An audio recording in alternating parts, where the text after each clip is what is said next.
Okay, hi, we're live. It's Lori Frary, and I have with me Storm Bradford from Mortgage Fraud Examiners. And thank you for joining us, and thank you for listening in. And we're going to talk about. We're live. It's Lori Frary. Well, and there, I have with me there it Storm is in the Bradford background. from Mortgage Fraud Examiners. Hold on. Okay.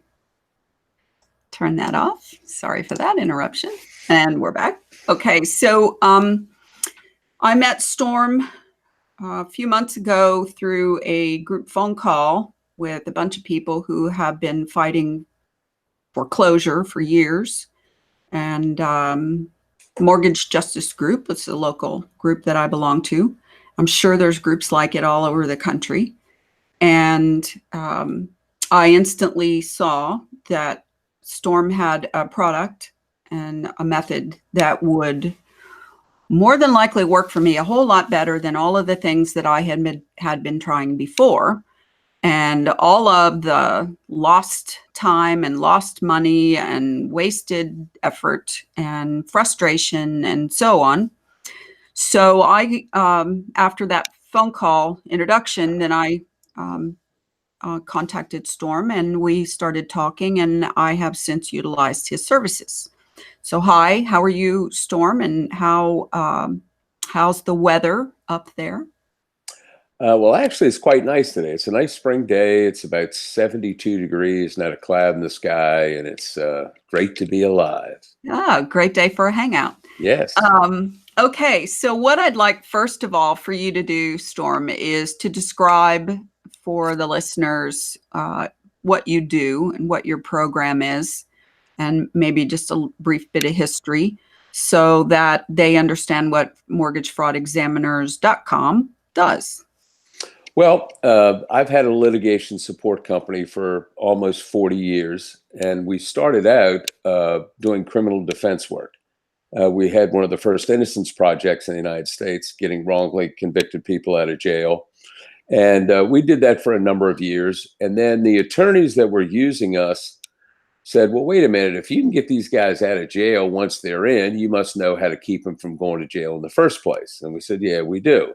So then attorneys started to hire us to help them win their criminal defense cases. Then it got to the point that the same attorneys would come back and say, well, wait a minute, can you help me on a civil case? And then we started doing civil cases. For an example, we were brought in to help out on a case to sue Dole Pineapple, and it was highly successful. We got the client $18 million. We've been brought in on several wrongful death cases where we got clients millions. A legal malpractice case got clients millions. And then about 12 years ago, 13 years ago, we started getting a bunch of phone calls from attorneys. How do you win these foreclosure cases? And we said, well, you have to understand what a foreclosure is in the first place. It's a breach of contract case. And the bank is alleging that the borrower breached the contract. And that's why the majority of states are non-judicial states, because in each one of these contracts, the homeowner agreed that if they failed to make timely payments, that the bank could take the house. So the majority of states are non-judicial states, and non-judicial states, all they have to do is run an ad in the newspaper for 4 consecutive weeks and your house is gone.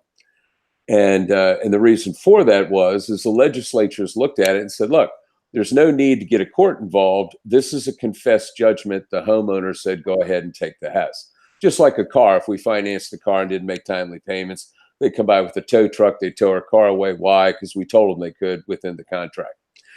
Even in judicial states where they have to foreclose on you, all the bank has to basically do is come in and say, Your Honor, here's the contract between Mr. Jones and ourselves. Let me draw your attention to this clause in the contract where Mr. Jones agreed that we could take the house if he failed to make timely payments. Here's the proof he didn't make timely payments. That's all the evidence they have to put on. It's really cut and dry. It's really simple. Well, we started out, we thought that what we would do is that we could train attorneys how to do it. And it quickly became obvious to us that there's no way that an attorney could learn what needs to be learned in order to do one of these analysis for a mortgage transaction. It would probably take him as long to learn as it took him to get through law school. So we just basically said, look, we'll do the exams, and then let attorneys go ahead and settle with the bank once we provided the evidence to them or to the borrower. So that's how we got started. So out of that, we formed Mortgage Fraud Examiners out of the litigation support company. Subsequent to that, we started getting a bunch of phone calls from pension funds and hedge funds who buy these notes from the major players. For an example, Fannie Mae and Freddie Mac own 98% of all non-jumbo loans in the United States. And for an example, last year, they sold 18 billion, that's with a B, of non-performing notes. Non-performing notes is basically what they are. It's where the borrower's not paying on the note. So they buy these notes. And so what's happened now is we have these pension funds and hedge funds come to us just to examine the notes. So we're doing that. Now we just started, we're analyzing student loans because the same problems that are with mortgage transactions happen with these student loan transactions. So that's kind of like a history of where we are and where we are today and what we're doing. And so, we try to help as many people as we can.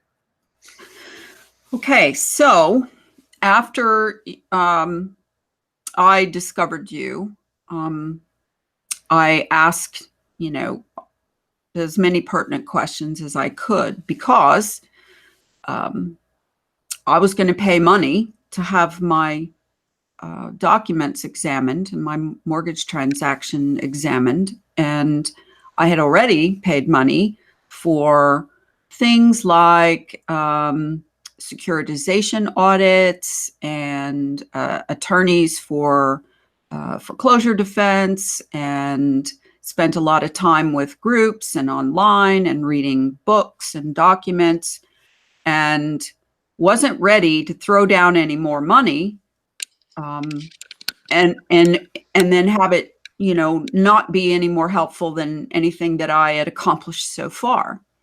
Now, I just got out of foreclosure after 9 years of fighting, and was one of the fortunate people who got a reasonable loan modification after many attempts, and signed that and got the bank to the servicer to drop the foreclosure.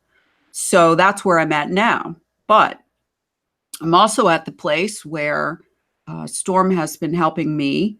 Number one, I did pay for an analysis, and here's what one looks like. It's real thick and wordy and very, very concise.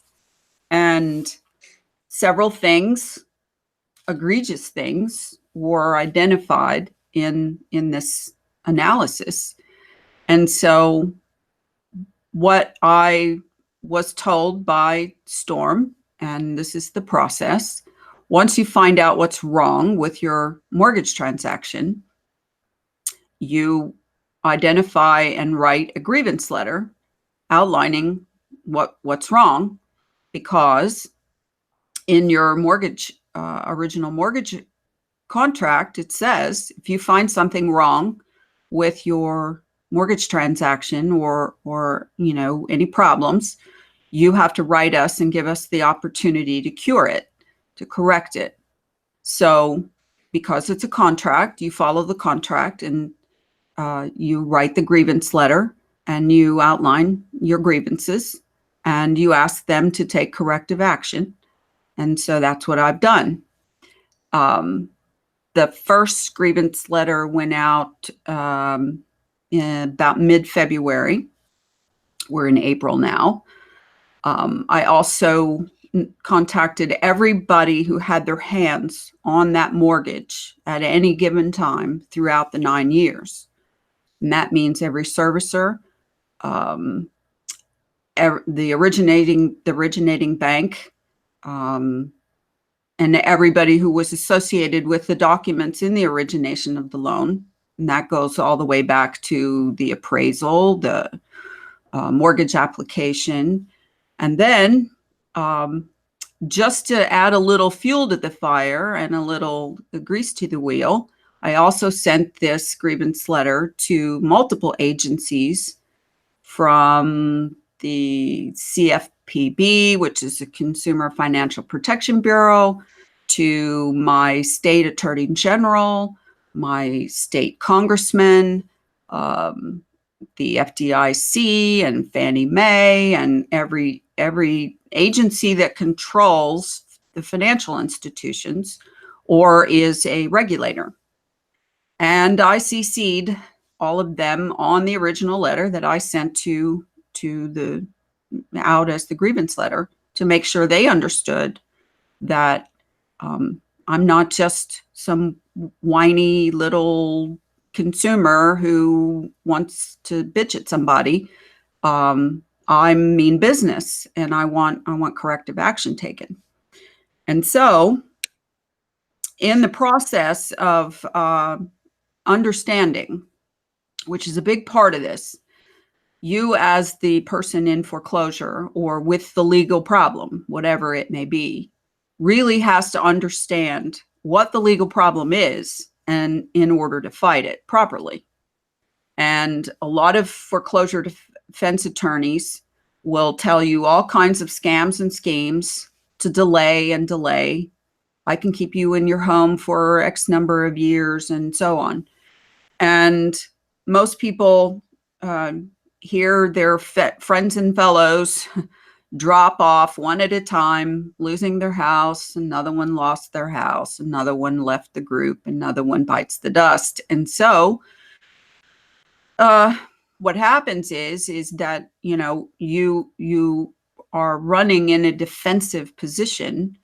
And so you're just trying to do anything you can to stop the inevitable, and that's the taking of your home. That, is your biggest investment that you've made probably in your life. So I want to kind of go over with you, Storm, one of the things that is the most painful part to swallow as someone who comes to you and is looking for help. And most of the people that are looking for help are, they've, by the time they get to you, which is sad. I wish I would have found you on the first day that I got served papers. But by the time they find you, after all the other scammers that have come down the pike and taken their money and taken their time and made them promises and so on, they're in pretty dire straits. Some people are, close to maybe a trial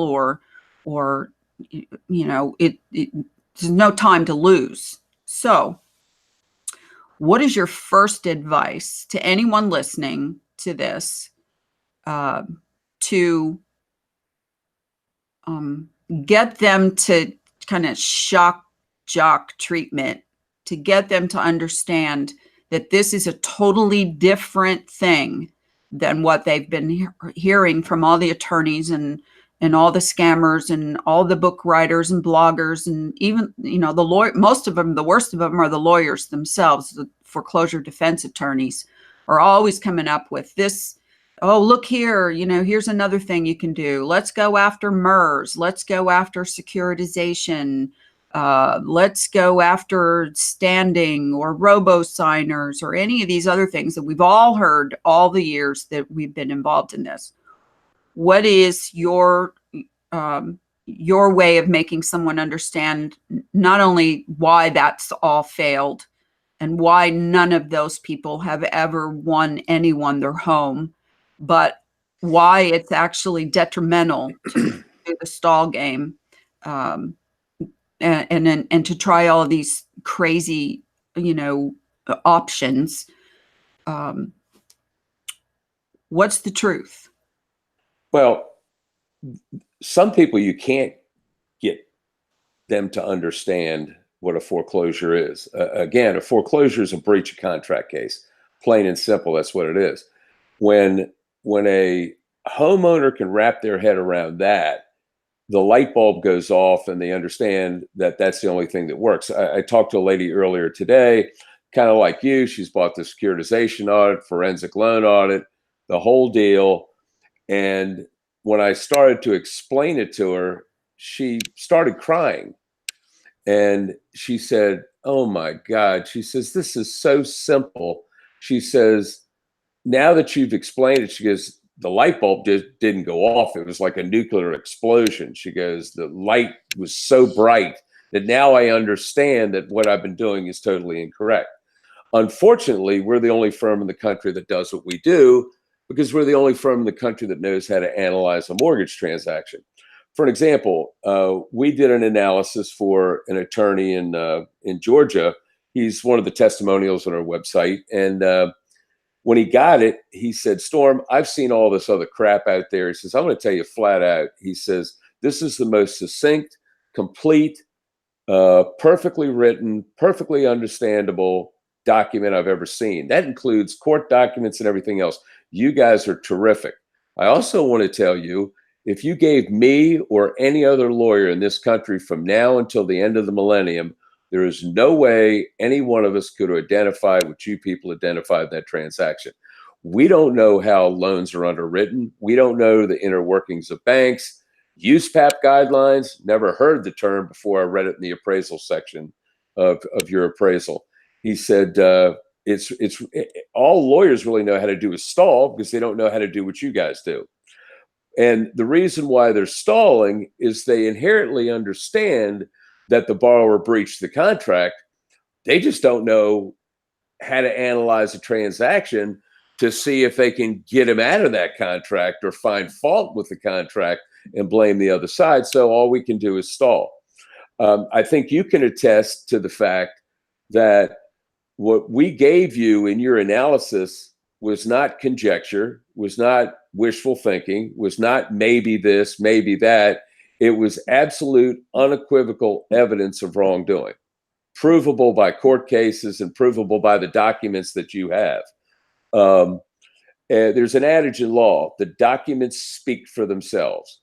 That's why we cut and pasted your documents into the analysis to show where the wrongdoing was. So if at any time someone wanted to go to court, they don't need an expert witness because the judge doesn't need a reading lesson. All you have to do is say, Your Honor, the fraud is on page 7, and you give him page 7, he can read it for himself. So it's all about, I've been training attorneys for 40 years, young attorneys, old attorneys. It's not what you can allege, it's what you can prove.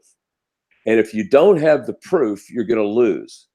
And when you go to court and the judge, the banks put on their case, Your Honor, here's the contract. Here's the clause of the contract where Mr. Jones agreed that we could take the house. Here's the proof he didn't make payments. And the judge turns to you and says, Mr. Jones, what say you? Oh, but Judge, my loan was robo-signed. Yeah? How'd that cause you to miss payments? Oh, but Judge, you don't understand. It was securitized and MERS was involved. Yeah? How'd that cause you to miss payments? We're here because you breached the contract.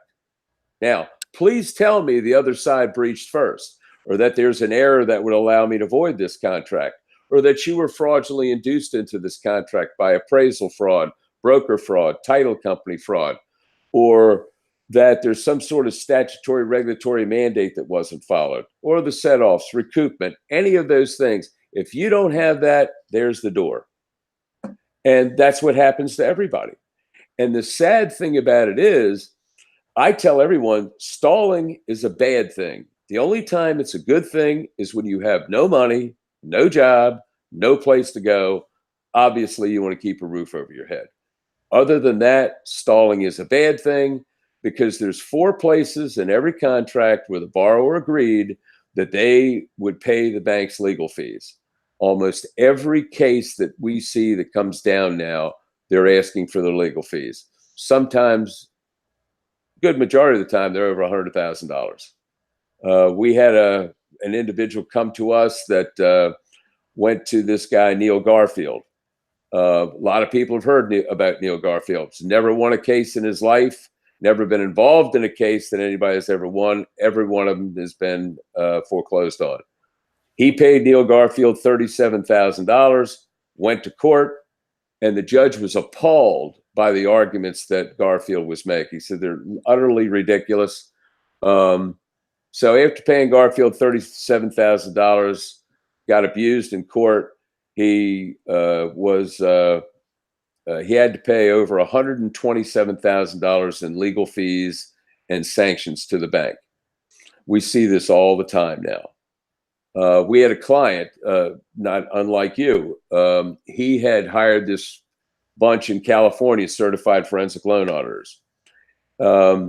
He told us that he said, I literally got laughed out of court. He said the judge and the bank lawyers were laughing at this Michael Kerrigan. They said, your arguments are ridiculous. You know, you're basically a boob. Why you even come in here with this nonsense? He contacted us. He was, I can't remember if he was 2 weeks or 3 weeks away from being thrown out of his house. We did an analysis for him. The evidence that he used, they basically, it saved his house. So at the end of the day, it's all about evidence. It's about what you can prove. And the only way to find out what happened in your transaction is to have the analysis done. So I tell people, it's like the commercial on television. What's in your wallet? Well, what's in your transaction? There's all right. Let me answer to that, okay. Because as somebody who has now gone through the process, when I decided to utilize your services, and the first thing that you gave me was a questionnaire to give my side of the story from best memory of what had happened to me, what I had done over the course of the years that I've been in this foreclosure thing. And so I answered that to best of my ability. And then you said, send me all your documents. And when someone says, send me all your documents that have to do with your mortgage transaction, well, most people think, well, you just go in and you get your little folder that they gave you at closing, and you know, it's got everything in there that you've got, and so scan those and send them. No, that wasn't good enough. I ended up scanning 2,000, you could probably know closer than I can. Well, if you recall, Lori, if you recall, 2,000 documents. Yeah. Well, if you recall, what we told you was, you asked, what do you need from me? And I said, the short answer is, if you have anything that dealt with that transaction, we want it. Right. More specifically, that means all of your closing documents, your appraisal, any correspondence to include emails, any notices of default, substitutions trustee, loan modification attempts, forbearance attempts, short sale attempts, court cases filed, bankruptcies again. And you were most generous in sending us over a couple thousand pages of documents. Well, after 9 years, what do you expect? Which we went through page by page and line by line. Yes, you did. I can actually testify that you did, because you actually knew my situation way better than I did, and I lived it. So when you're in it, you're in an emotional state. Obviously, I mean, you're basically traumatized the whole time you're in foreclosure, because there's no moment where you can rest your mind, because either you have to write a document, or a hearing's coming up, or you have to have conference with attorney, or, you know, just it's constantly something monitoring your case. And the people who do this pro se, representing themselves, have it even harder, because they're the ones having to write everything and do everything and file everything. So when I sent off all of these documents, and I mean, it even kind of got to the point where, well, this is silly, I don't need to send this. And then, you know, I'd casually bring it up to you on a phone conversation, and you go, well, everything. When I say everything, I mean everything, because you don't know what you're looking for. I do. So don't hide anything. So, and how often did I beat you up? Yeah, listen, I have gotten one of the best financial educations that I could have ever gotten. And it has really saddened me in a way, in a strong way, actually, that most people I'd have to say 99+% of the American population has no clue about the depth of the pile of shit that they're walking into when they sign a mortgage document or anything, any large contract, because you can't possibly understand all of the nuances of all of the things that are written in those contracts. And most of the time, and you could ask people on the street, did you read and understand every document you signed at closing, including your application before you even went to closing? Did you understand the appraisal method? Did you understand? And everyone can say when you're sitting at closing, they're passing documents to you with stickies sticking out there and sign here and initial there and, hurry up. And there's people sitting around the table waiting for their cut of the deal. And they're all looking at you like, we don't have time for you to read this. And they do send you many of these documents prior, ahead of time of the closing so that you have the opportunity to read them. Most people don't, sadly. And unless you have an attorney sitting right there with you the whole time, reading everything and looking at it, and I will even put in parentheses, they don't even know what they're looking for because they're not transaction analysts. So there's going to be things that are missed and there's going to be things that are messed up.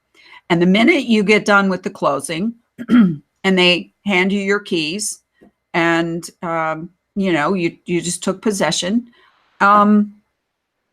you take the envelope they give you and you go home and, throw it in the closet in a box. And maybe they'll send you a couple of documents later in the mail. Maybe something had to get recorded or whatever, but you don't look at it. You're just happy. You got a new house, you need to paint the living room and move in and all of this stuff.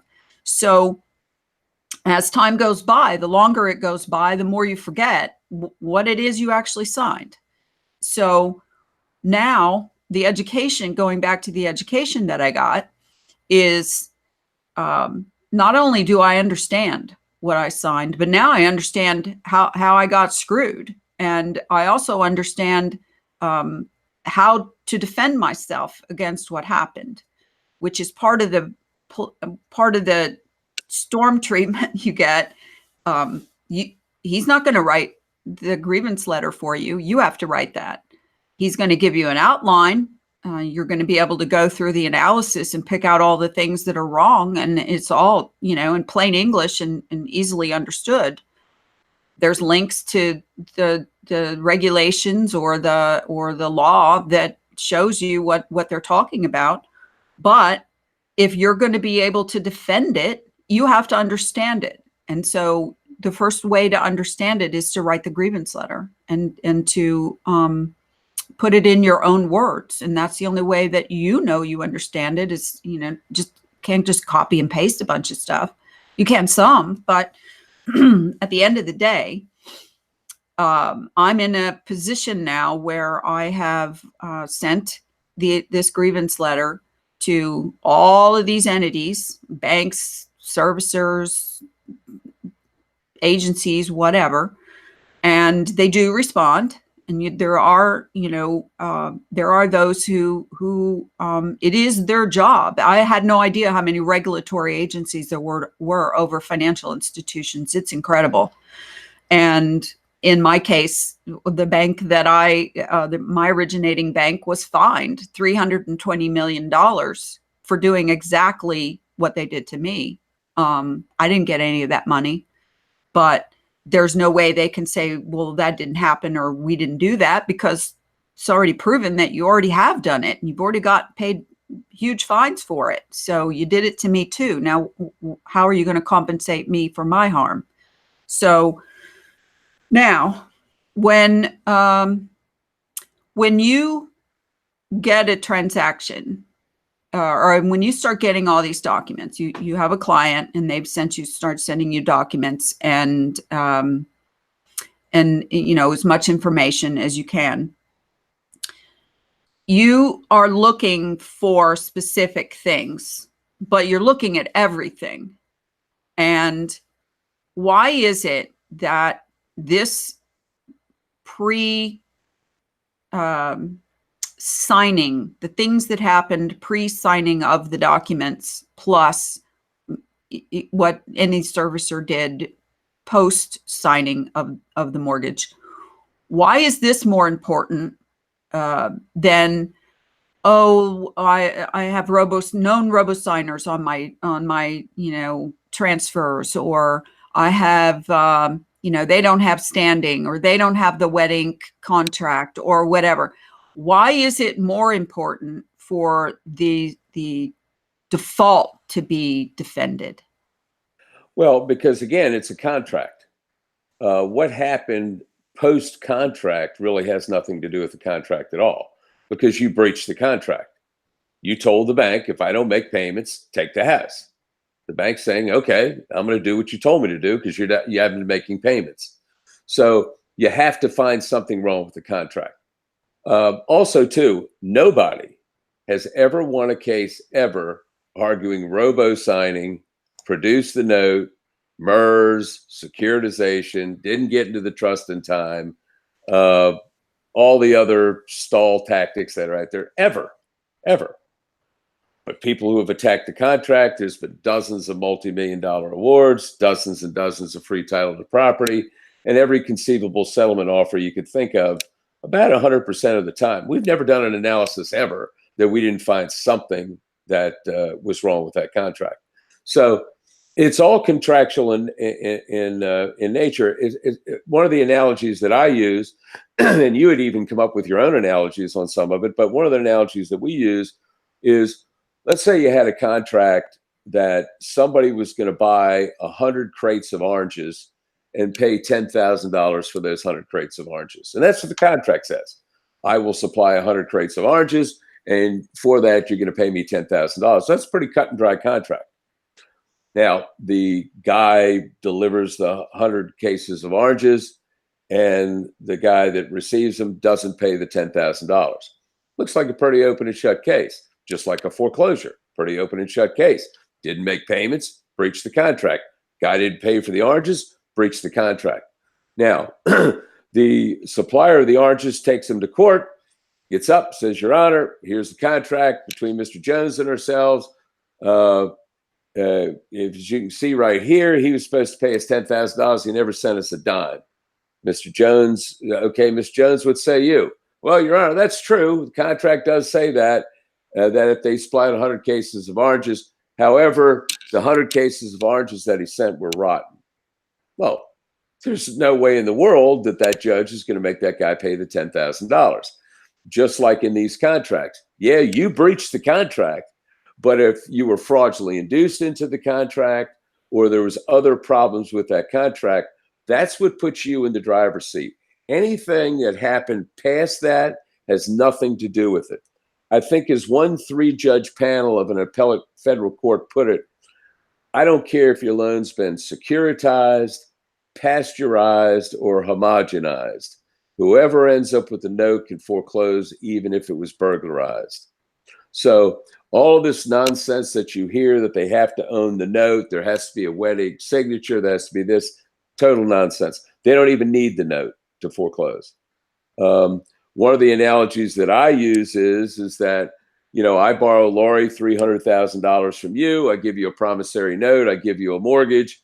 And then a couple of months after that, I hear you had a fire and everything burned up in the fire. Well, I listened to all this nonsense on the internet and don't pay you. You want to come to court. You want to get your money back. And you say, Your Honor, on April the 20th, 2019, I lent $300,000 to Mr. Jones.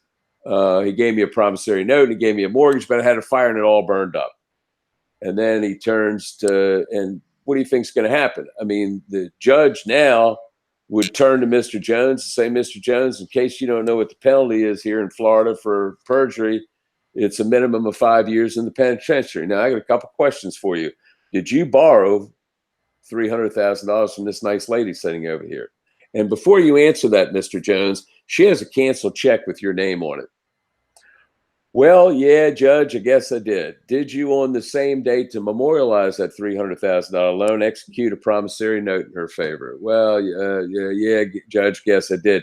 Did you also, as collateral for that $300,000 loan, execute a mortgage in her favor? Yeah, Judge, guess I did. Mr. Jones, give her the money, or I'm going to give her the house. It's that simple. That's how it works. Not that it was robo-signed, not that it didn't get into the trust. None of that stuff matters. What matters is there a problem with that contract? Because you're not going to win those other arguments because nobody has and nobody ever will. Okay, let me clarify something, because this seems to be one of those situations where people are confusing words, confusing terms. Let's say you go into trial, or you go into a hearing, motion to dismiss, and or you have a full out trial, and the bank puts on their case and you put on your case, and the judge decides to dismiss the case with or without prejudice, but let's just call it dismiss the case, and even tell the bank you can't come back, right? Did you win your house just then? No, you didn't. Matter of fact, what happens is in judicial states, in a lot of judicial states, the banks hire outside law firms. They're not in-house counsel. They hire outside law firms. And what these law firms would do, they've got tons of these cases. They're trying to get them done. They go to court and they file the lawsuit without actually having the note when they file the lawsuit. So what happens is the either the defense counsel finds out about it or the judge notices it and they dismiss the case. Okay. Problem is now the bank has the note, and before the ink's even dry on that judge's order, they're already down in the courthouse refiling the court case. Now you've already paid money to your lawyer. Now you got to come back. You still have no defenses. So what's your defense now? Because they have the note. I'll give you an example, and I remember his name because his name was Heinz Ketchup, but this lawyer from New Jersey called me, and he said, Storm, you sound exactly like the judge I had last week. And I said, what happened? He says, well, I'm before the judge, and I had evidence to show they didn't have the note when they filed the complaint. And he says, I'm before the judge, and I'm arguing to the judge. I have my motion to dismiss in front of the judge, and the judge is talking to me, but he's looking at my clients. And he says, you know what, Mr. Hines? He says, you're absolutely correct. He says, they didn't have the note. And if you want me to dismiss this case, I will dismiss this case. But here's the problem I see, Mr. Hines. And again, he reiterates the whole time he's talking to me, but looking at my clients. And he says, the problem that I see, Mr. Hines, is that they do have the note now. And he said, I looked over and here was the bank waving the note. And he said, what I see happening, Mr. Hines, is before the ink's even dry on my order, they're going to be down in the clerk's office refiling that lawsuit. You had no defense. The only defense you had was this. I don't expect you have any other defenses. So I tell you what, Mr. Hines, and again, he's looking at my clients the whole time. He says, why don't you go out in the hall and take all the time that you need to discuss this with your clients? He goes, I go out in the hallway and my clients are like, the hell with this. We've already spent all this money. We don't have any defenses to this because nobody analyzed their transaction. So we're tired of spending money. We're done. Hines says, I went back in the courtroom. He says, Your Honor, he says, I decided to withdraw our motion to dismiss. He says, the judge looked at me and said, that was a smart move, Mr. Hines.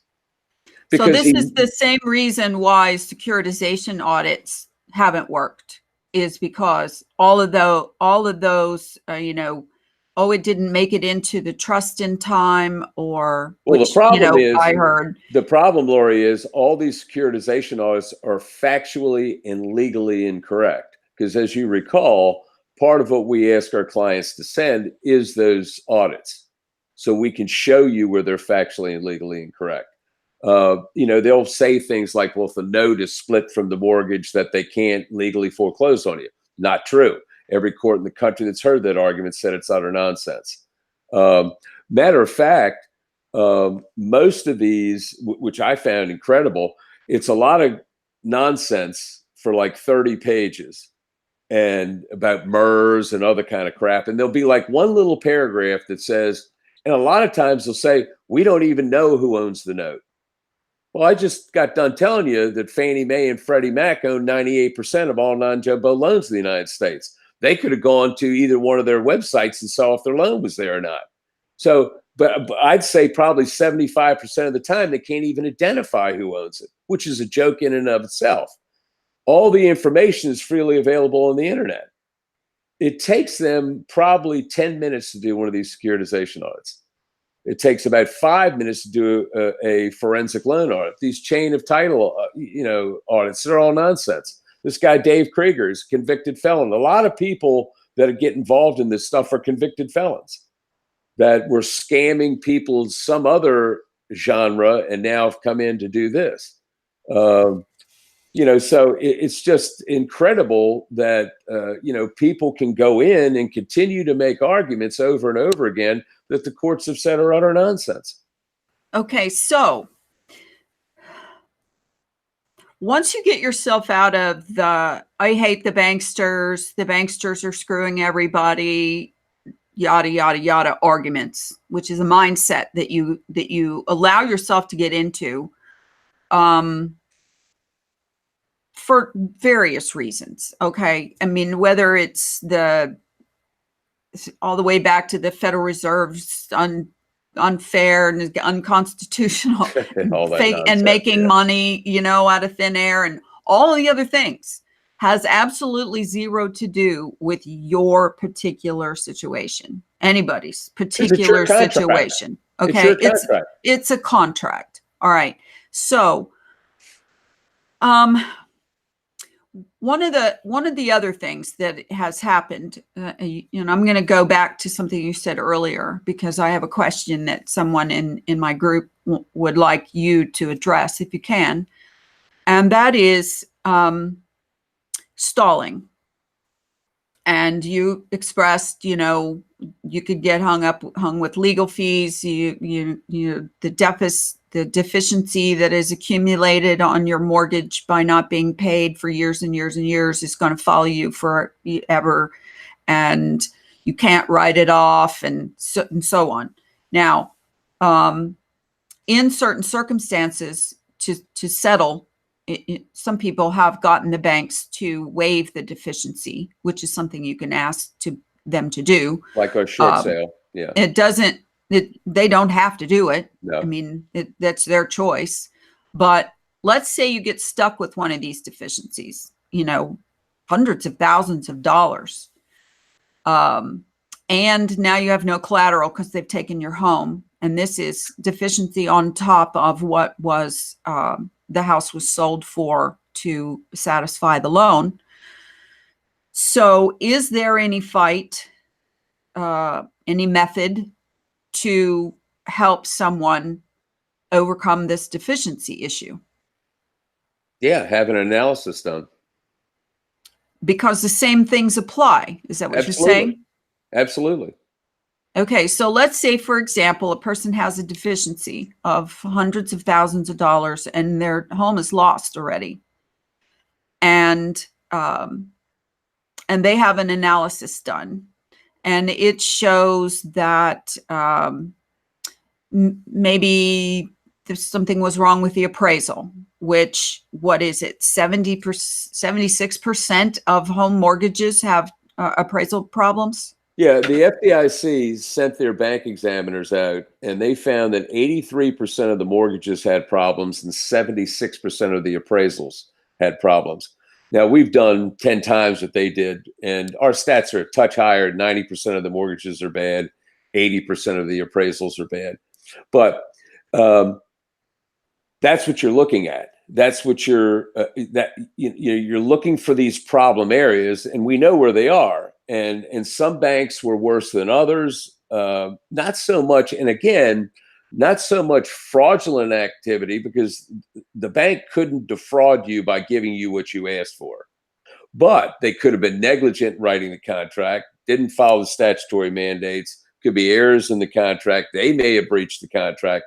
There could be all those problems with it. The fraud that you find is usually from the brokers, the title companies, and the appraisers. And a question that hasn't been asked, and I always try to address it with people, is how about the statute of limitations? Well, there's a statute of limitations on everything. However, the statute of limitations on fraud is from when you find it or should have found it. It starts to run from when you find it or should have found it. You could have got a loan in 1970 and found the fraud today, and you'd be good to go for whatever the statute of limitations is in your state, maybe 2 years, 3 years, 4 years from when you found it. As far as breach of contracts, statutory regulatory mandates, and things like that, there's statute of limitations on those as well. What that means is that if you're within the statute of limitations, you can sue as a plaintiff. You can sue the bank as a plaintiff. If you're outside of the statute of limitations, you can't do that. However, if you were harmed by the bank and they're trying to foreclose on you, the law looks at it, well, they really did screw Lori. She can't sue them because she's outside of the statute of limitations, but because they screwed her, we're going to give her what she could have gotten if she sued them. It's what's known as recoupment. So there's all kinds of ways to skin the cat. You just have to, again, what's in your wallet? What happened in your transaction? That's what you have to identify. That's where the evidence is. And that's what you use against anybody that's possibly harmed you. Like in your case. Let's talk dollars, because everybody always wants to know how much. It doesn't matter whether you're buying a car or a vacuum cleaner. Watch me get a bunch of ads on Facebook for vacuum cleaners and cars now. Okay, so what is the current rate that you charge for one of these transactions? And I showed this earlier, or one of these analysis. I showed this earlier. This is mine. Okay. And every page is full, and every bit of the information came from my own documents, but now analyzed by you guys as to what you found and what's wrong with it and why, and what agency controls that, and links to the law or the cases or whatever for you to go to and read for yourself so you understand it.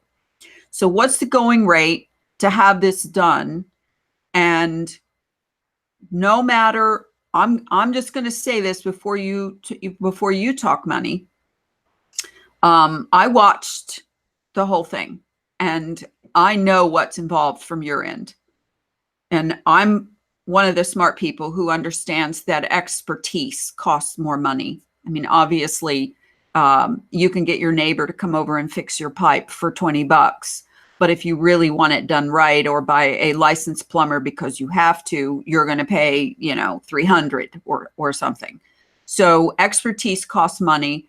And also to be able to know what you're looking for and identify it and share it back to the client.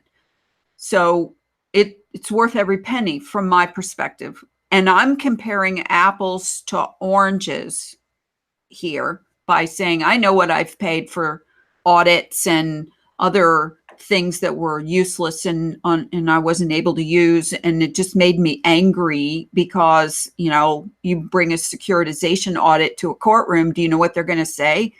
When they get done laughing, they're going to say, where's your expert witness to testify to what your accusations are here? And of course, you don't have one, and you don't have any documents. You just have suppositions, and all of the suppositions are post default, so it doesn't matter in the least. There's your setup. Talk about the cost, and talk about why someone should. Well, let me ask you this question. What do you think our analysis is worth? Every penny I paid for it. Well, most people say they're priceless. And Well, okay, there you go. yeah, And you know what? Regardless of the price, there's one thing that is priceless, and that is peace of mind that I now understand what happened, and I have proof and documentation to prove what happened, and I'm vindicated now because for 9 years I was called a deadbeat. You're just living in a house for free. You're not paying any mortgage payments, and the whole propaganda crap that the mainstream media and everybody else has put out there for years and years, including the lawyers and the judges and the whole 9 yards. So now I have peace of mind that, yeah, I may have signed something that that had I known I wouldn't have signed, but at the same time, now I know I didn't do anything wrong. I didn't do anything to deserve this. right. Well, there's a lot of ways to answer your question. Attorneys that use us, they tell us all the time, Storm, how you guys do what you do for $5,000 is beyond us. If we knew how to do what you do, you're looking at $15,000 minimum. We had one client that took our analysis to a lawyer, and the lawyer wanted $1,000 to read it, to go through that document that we sent you. He wanted $1,000 to read it. We go through a minimum of 1,000 pages of documents of every client. You sent us well over 2,000 pages of documents, and that didn't include the online searches that we did.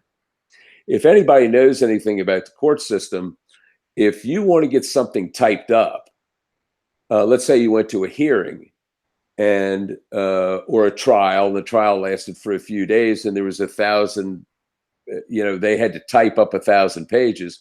You're going to pay from $4 to $6 a page just to have somebody type it. Okay. We had to go, in your case, we had to go through over 2,000 pages of documents, line by line, word by word. Then we had to to elicit the evidence, then put in the court cases, the statutes, and everything else that you need as evidence to back it up, and then draw up the report, give you a template for the grievance letter, give you a list of all the government agencies to send it to, because sometimes it changes predicated upon what happened in your transaction. For an example, we just finished one, and one of they violated ECOA, and we said, okay, so what you need to do besides these government entities and state entities, you need to send a copy to the Civil Rights Division of the Justice Department and get them climbing up their behinds. So, our analysis for people, they say it's expensive. It's $5,000. If they knew that basically we lose money doing them, we lose it in a lot of ways. What the time that it takes to do it, as I tell people, you can't afford to pay us for our knowledge. You don't have enough money to pay us for our knowledge. You're basically paying us for our time. They take us about a week to do. And the other way that we basically lose money on them, as I told you, we look at these notes just from these pension funds, and they just send us the notes. That's all we look at. They pay us $500 a note. In the time it takes us to do an exam for a homeowner, which is about a week, we can analyze about 100 notes for them. That's $50,000. What do you think we'd rather be doing? And we also have our other work that we do with the litigation support side. So that kind of subsidizes mortgage fraud examiners. This was just more of a labor of love to try to, help as many people as possible, to try to educate people. As we tell people, the education's free. Pointing you in the right direction is free. Doing the analysis, we're going to charge you for our time that it took. Right. And, when we get into somebody like yours, where it's, over 2,000 pages of documents, we lost money doing it. But well, and I know you read them, because when you said, well, look at here, compare that to that, and look at it this over here, and add that over there, and then this happened, and you're like, there's no way you just made that up. And it did take you reading and understanding everything that you were reading. So, and let me add this. You just said that the education is free. I want to thank you again. And I know I've already thanked you 100 times, but I want to thank you again for all the time that you have spent with me on the phone, educating me. Thank God. Thank God I'm not a dumb suck, because well, you made my job. You made my job rather easy, because most people that we talk to, we only take on so many new clients a month anyway, and a lot of these people, I tell them up front, I can't help you. You believe in stuff that you're going to lose your home. I'm trying to give you the smack in the face now instead of the smack in the face you're going to get from the judge when they take your house. But they're so convinced that the judges are in the bank's pocket or some other nonsense that they go off. They hate the legal system because it's a legal system. No, it's not. You had no evidence to prove your case. And that's why you lost. And you were making stupid arguments that the courts have all said are nonsense. My personal time, I charge anywhere from $500 to $1,000 an hour. I do work annulling indictments and things like that. I've written, I had a case here just a couple of years ago that they came to me because this lawyer had been indicted for allegedly embezzling money from a trust account. And they came to me and they wanted me to see what I could do. And I wrote a brief that killed the indictment. And this guy was looking at going to jail for the rest of his life. And I wrote this brief and charged him $25,000 for it. Now, that brief only took me a few hours to write, but oh, well, I mean, a hell of a lot better than going to prison. Let's go like this: 25,000, rest of your life in jail. And it was a death sentence for this guy because this lawyer was 60 and he was looking at doing about 35 years in prison. Right.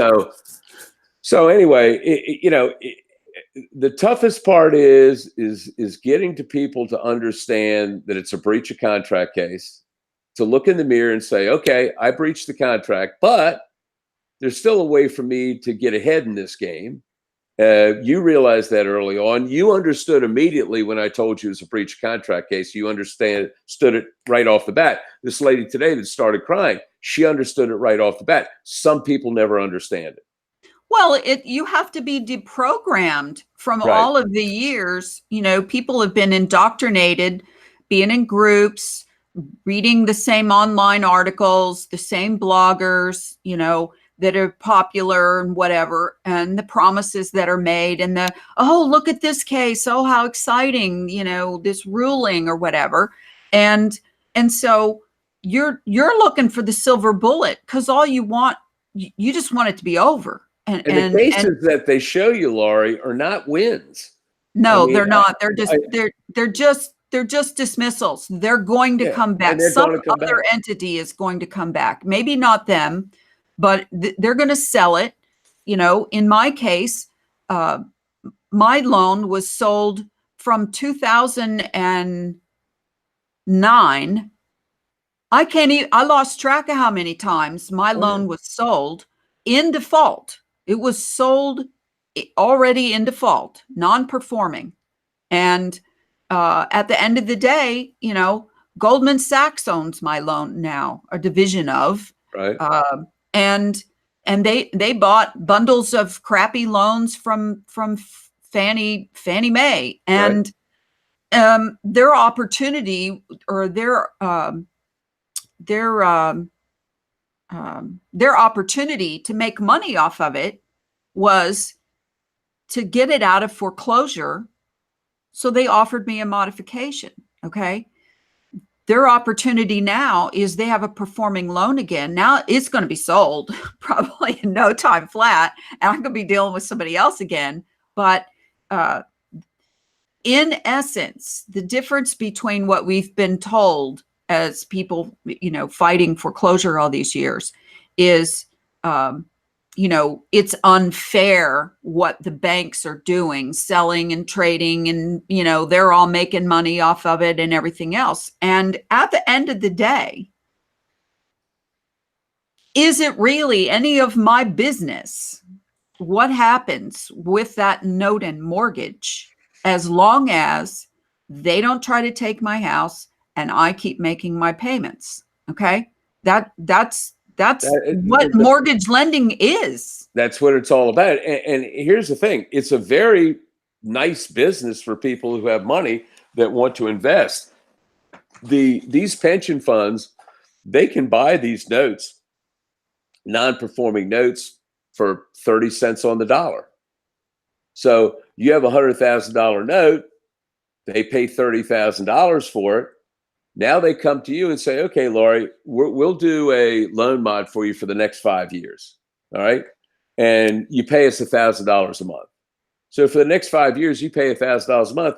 You paid them $60,000. They've already made $30,000 on their original investment. Mm-hmm. And the property is still a $100,000 note. So then they come back and say, okay, Laurie, we want the $2,000 a month you're supposed to pay us. Well, I don't have it. Okay.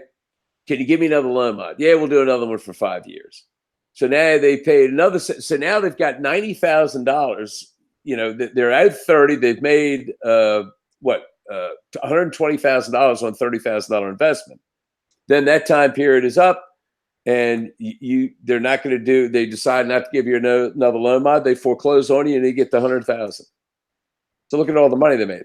Well, and here's the deal. Here, that's why pension funds and hedge funds buy them, because that's how they pay their pensioners. Right. And the percentage of them that they can so-called clean up or get them off of the, the deathbed or life support, whatever, right, and make them performing again in some way, whether that's cash for keys, short sales, deed in lieu, modification. I mean, there's all kinds of methods that the government itself has set up to utilize the banks to do this with. Okay.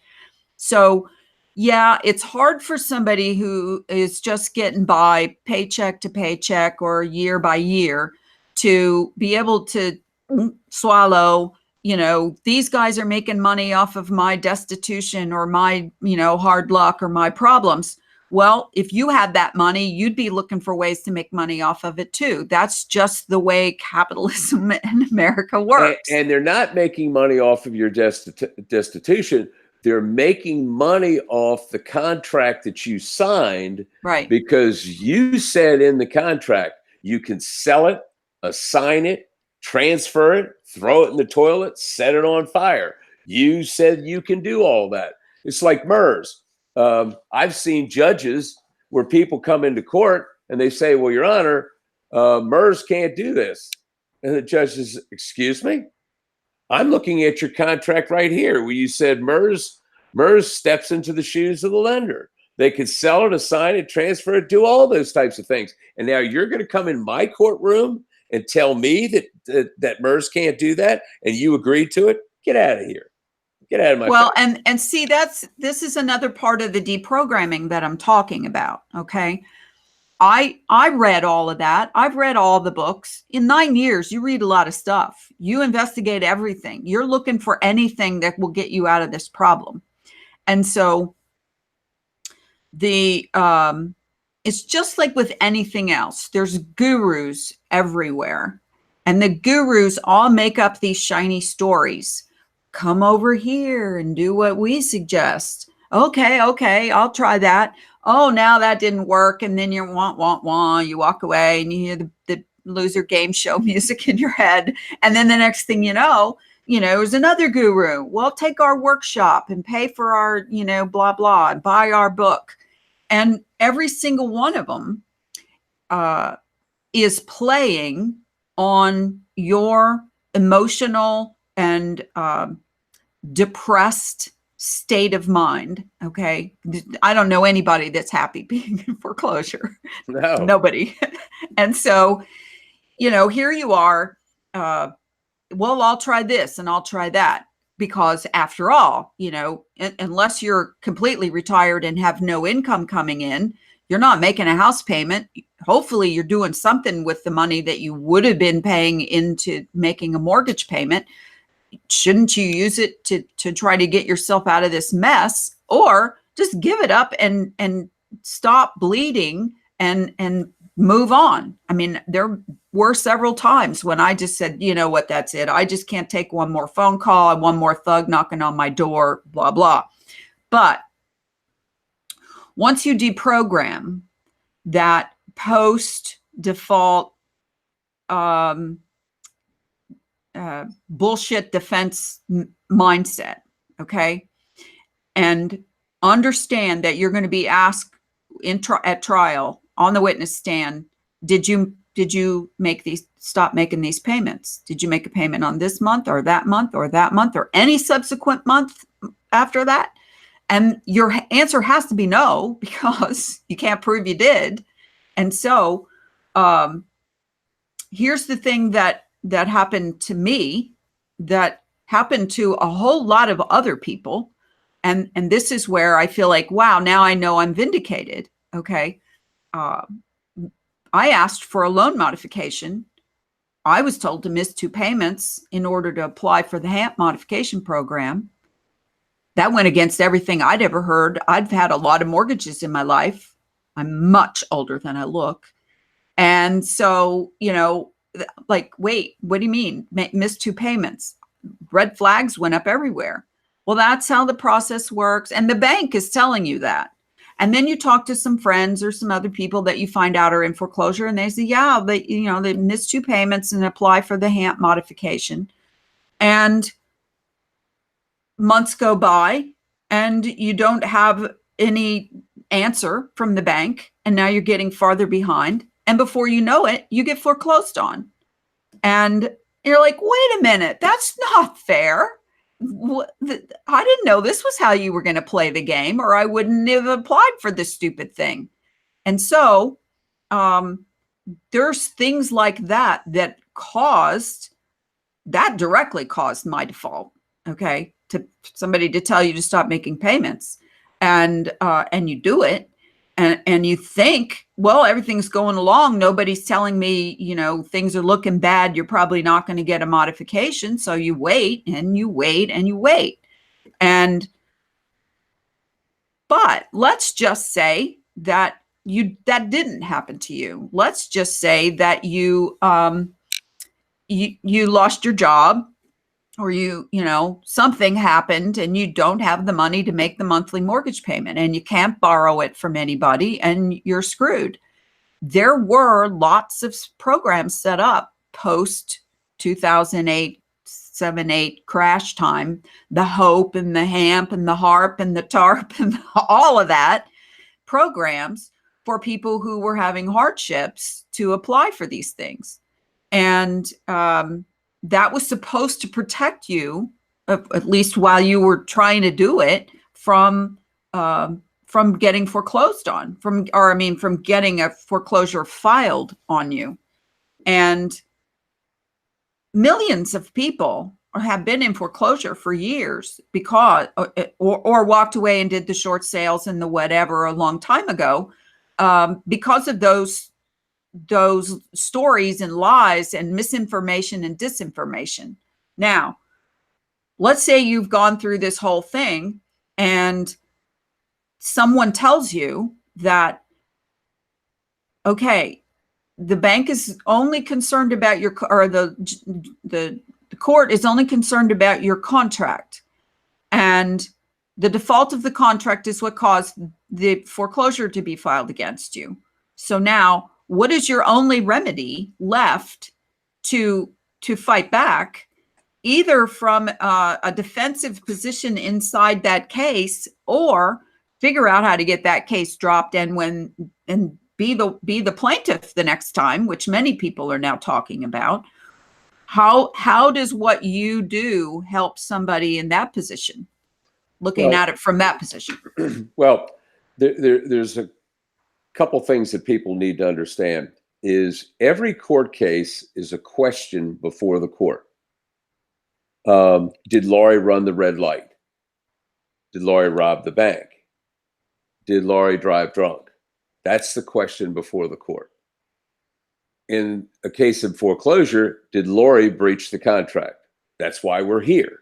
In all those instances, that's why you're there, because there's a question before the court. Now, the question before the court in a foreclosure is, did you breach the contract? Nothing else. Just did you breach the contract? And you have to be able to show, because you're the bad guy in the eyes of the law, because you breached the contract. That's why it's necessary and imperative to find something wrong with the contract. Now, what I try to get people to pay attention to is court cases. What have the courts said about these arguments that you've been hearing?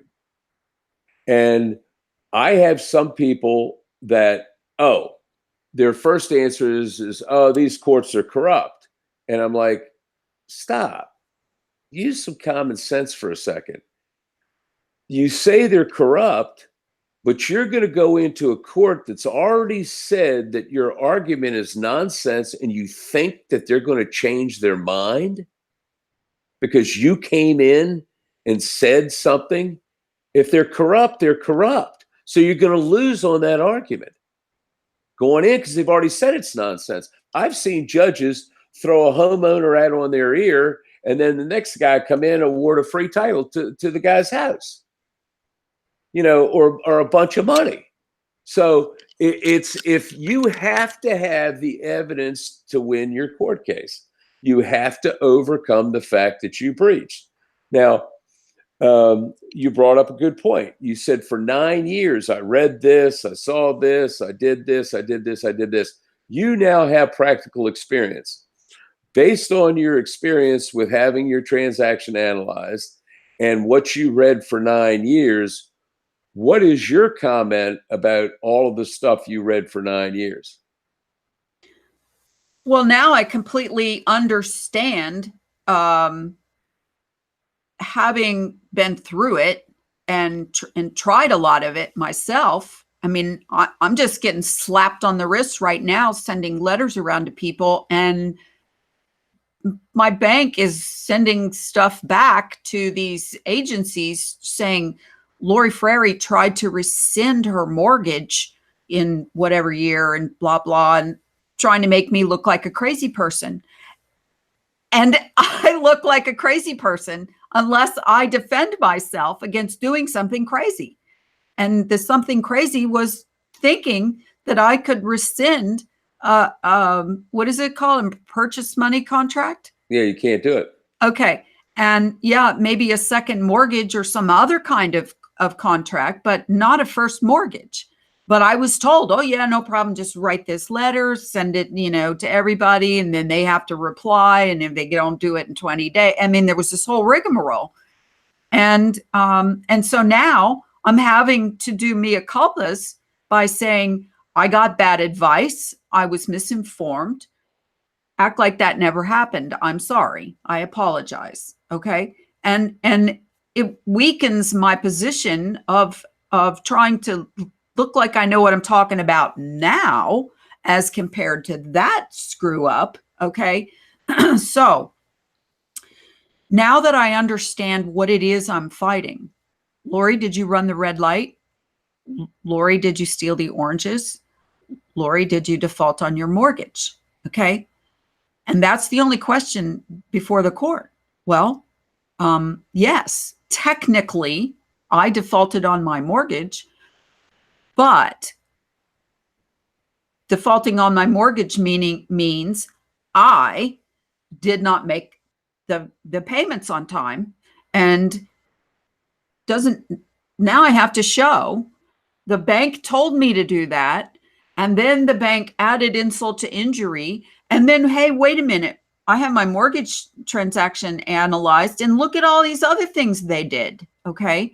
So now I have more of a preponderance of evidence that, well, okay, now we're even. I defaulted and so did you. Now you're the big bad bank and I'm just little old me, but you have all these regulatory agencies over you who told you how you're supposed to do your stuff and you didn't do it right. Okay. So at least now, I have evidence. That's the word I was looking for. That's really important. I have the evidence. I have documentation showing what they did, explained a little differently than the way I thought it was before. See, now it's a whole different, it went from like a turkey to a big gorilla over here. And so now I have confidence. Before I never had any. I was trying anything. But now I have confidence to be able to, I'm on third round, fourth round letter writing campaigns and phone calls with the banks now, finally starting to take me seriously. And at some point, either I say, okay, that's it. I'm done messing with you people. I'm going to file a lawsuit, and I'll have my day in court this time. Or you need to pony up to and correct what you've done. Well, that's the difference. In actuality, in your case, as in almost every case, they were the cause of your default. Mm-hmm. Yes, you defaulted, but they caused it. And that's the evidence that you now have. They caused your default. As you said previously, as we outlined in your analysis, they already paid over 320 some million for doing to other people what they've done to you. There's no way that they can come back and take that out of the equation. That they got caught already doing it, and they did it to you. So Right. You already have your proof, besides all the other stuff that you have as proof. Again, the documents speak for themselves. Don't need an expert witness. Don't need anything. All you need is those documents. And that's what you use to win. You can continue to do the same things over again like you did for 9 years, and you're treading water. If you want to get results, you have to find out what happened in your transaction, and that evidence is what you use against the people that harmed you. That's how you win. Well, at some point, I'm going to be able to have a grand hurrah, because I'm as dogged now about pursuing this as I have been dogged in defending myself against them trying to take my house away for something they did in the first place. And, now that I've got the modification, obviously, I don't have to worry about a trial and coming next week or next month or whatever, and continue to pay legal fees and so on. And let's face it, when I bought my house, I intended to make monthly payments. That's how mortgages work. It was never my intention to get a free house, even though that's what everybody bandies around, to people who are in foreclosure. Oh, you're just trying to get a free house. No, I'm not. I'm just trying to get a better deal by asking for a modification. It's not my fault that you guys, bungled up the entire derivatives market and everything else you screwed up in 2007 and got caught at. But now that happened, and see, that's a misnomer too. That's all nonsense. That didn't happen. That didn't happen.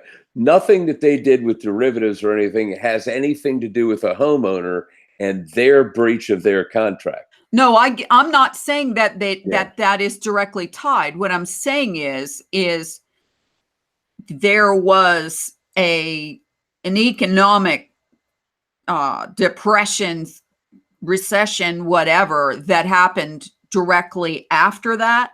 Whether anybody wants to say it's directly tied to it or not, I'm not going to get into that battle. But people lost their jobs. Lots of people were told, the TARP and HAMP program was designed to modify everybody's house because the price of houses went down. A lot of people were underwater. My house lost about $75,000, almost $100,000 in value in like a year.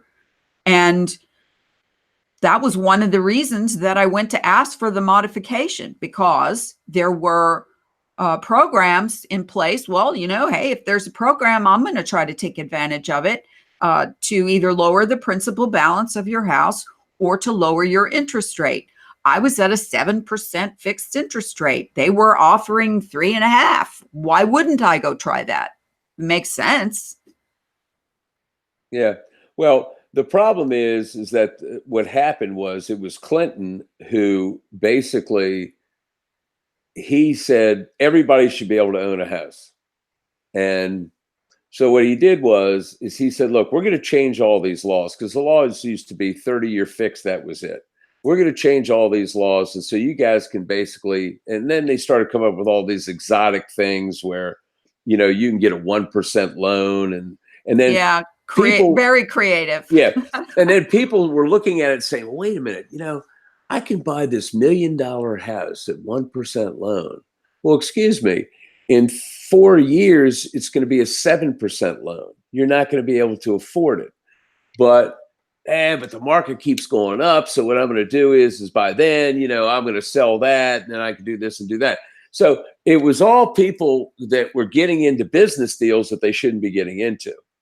Well, and a lot of people were buying real estate, building a real estate rental portfolio. Sure. And owning multiple homes. I mean, that was a thing that a lot of people did pre bubble bursting. I had a lady, it was funny. The lady called up and she had 20 houses and being foreclosed on all 20. And she was, these goddamn banks, MFers, blah, blah, blah, blah, blah, blah, blah, blah, blah, just cussing like a sailor. And I said, well, let me ask you a question. I said, you got 20 houses. I said, you must have been making some money at one time. And then she goes, yeah. She's from 2001 to about 2005. I probably made 3 or 4 million in the real estate market. And I said, well, excuse me. How come they weren't no good MFers and son of a bitches back then when you were making money? They're only now because you got caught in a bad business deal. So, at the end of the day, that's why it's necessary and imperative to look in the mirror and say, look, I breached the contract, but I'm going to find out if they were the cause of my breach. Right. If somebody was caught, and that's what happened in yours, and that's what happens in the cases where we analyze these transactions, someone harmed you in a way that caused you to breach, whether it was appraisal fraud or whatever. Like up in West Virginia, Quicken Loans was paid Miss Brown $3.6 million, and that didn't include the $700,000 she got in a settlement for overappraising her home. So that was quite common. I mean, what they would do is the broker go to somebody who's on their approved appraiser list and say, hey, Joe, I need for you to come back with $400,000 on this property. Joe would come back and say, it's not worth $400,000, it's only worth $3 million. Hey, Joe, need I remind you that you're on our approved appraiser list, which you won't be any longer unless you give me the $400,000. Well, Joe wanted to stay on the approved appraisers list so he could keep getting business. So he'd say, nobody's going to find out about this. I'm going to say it's worth $400,000. You just bought a house that's already underwater. See, when you take out a loan, you're buying money. You bought $400,000 on something that's worth $300,000. That's insane. Nobody would do that. But the problem is nobody gets the appraisal at closing unless you specifically ask for it. So you didn't know whether they overappraised it or not. You had no idea. You had no idea your house was already underwater. Now, all you're looking for is that magic phone call where they say, okay, looks like we're good to go. Your house appraised and your loan was approved by our investors, whoever that is that's funding it. And you're a happy camper. That's, buying a home is a financial decision.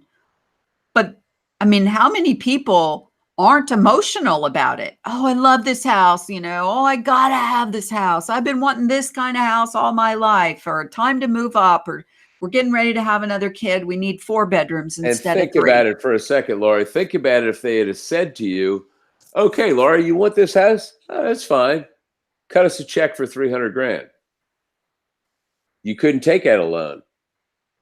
You had to cut a check for $300,000. It's like, well, you don't get to buy it. You don't get to buy it. What if tomorrow that you had to pay what the price of the car is? You know, cars now, you can't get a car now for any less than 30 grand. So you don't get somebody to finance it. It costs you $30,000. So you're not buying a new car. They're not selling cars.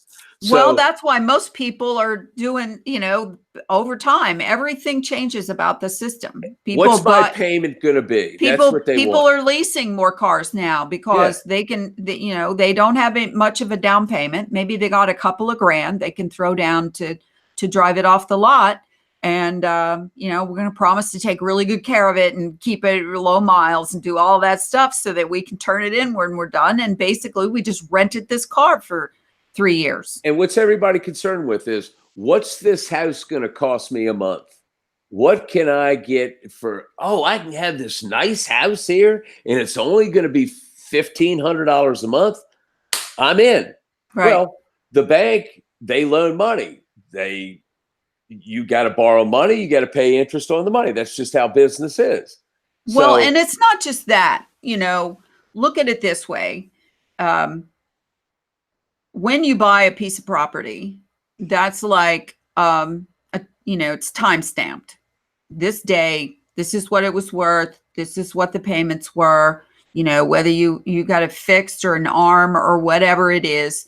This is what the taxes are supposed to be. This is what the insurance is. And so you have some kind of way to budget your money to know that you can afford it going forward.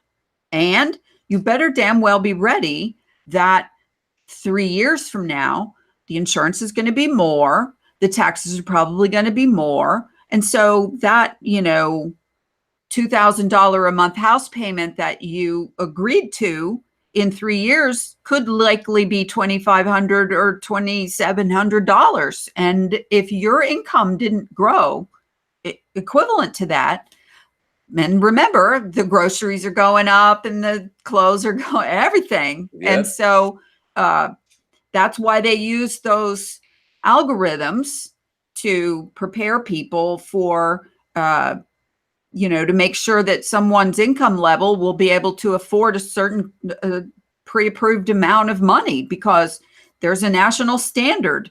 X amount of percentage you don't want to exceed, what is it?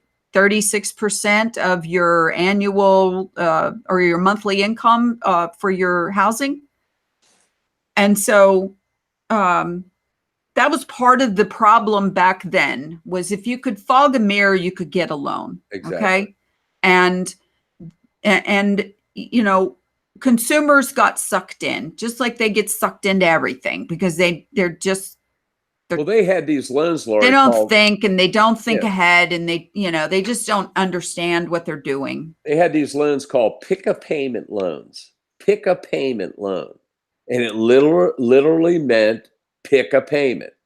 So you could make this payment this month, another different payment that month. And so what do people do? I want to make the lowest thing I can get, picking a payment. But what they didn't realize was the interest and everything else that was happening in order to pick that payment, that lower payment. So then all of a sudden, was growing like Jack and the Beanstalk in the backyard. Or they got some arm, and the arm was 1% interest only for the first 3 years. Well, what happened was, when it wasn't the economy that brought the housing market down. It was the housing market that brought the economy down. So you had these people that got in these loans, and then all of a sudden they got foreclosed on.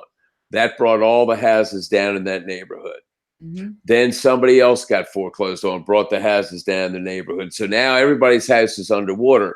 The person that thought, when the broker said, hey, Laurie, I tell you what, we'll get you out of this loan. Stick in it for a year. It's a 7% loan. But what I'm going to do is I'm going to get you out of this loan next year and get you a 5% loan. So you say, okay, I'll bite the bullet for a year and do it. Really can't afford it, because like you said, you knew the interest rate was going to go up, the taxes, the insurance, and everything go up. You really couldn't afford it, but you took it based on what the broker told you, because we'll get you out of this loan and get you down from 7% to 5%. So you bet on the come. That day never came, because everything went in the toilet, and that's how everybody got caught. So, well, what I want to make sure of is that people that are listening to this do not think we're making excuses for the banking industry No. or the court system or the lawyers or anybody. We're not making excuses for anybody, including not making excuses for our own actions. Okay. But once you find yourself in a position where you are looking at something to do with the law, or the court system, okay, you have to have the defenses ready to defend yourself. And so when I finally came to grips that I've been thinking about this all wrong, that I've been trying to defeat the entire system of things, okay, that has been in place. How long did you tell me they started securitizing loans? They started securitizing loans in this country in the 1700s. Okay, so it's not a new thing. No. Okay, and trusts. When did trusts start? Trusts have been since time immemorial. Came from England. The very beginning of time. Yeah. Okay, so trusts, securitization, and transferring documents, selling mortgage paper has been going on for time immemorial. Okay, so why keep trying to beat that dead horse? If you want to change that system, if something about it is wrong, okay, and my opinion doesn't count. It's your own opinion, the listener, that counts. If you think it's all wrong, then do something to change it. But while you're in it, fight it with the best weaponry that you can find. And if you have to sell your car or your furniture or your your husband to raise the money to find out for yourself and to get a way to defend yourself, then do it. Because I don't know about you, but my home is my biggest financial investment. I mean, I bought it in 2007.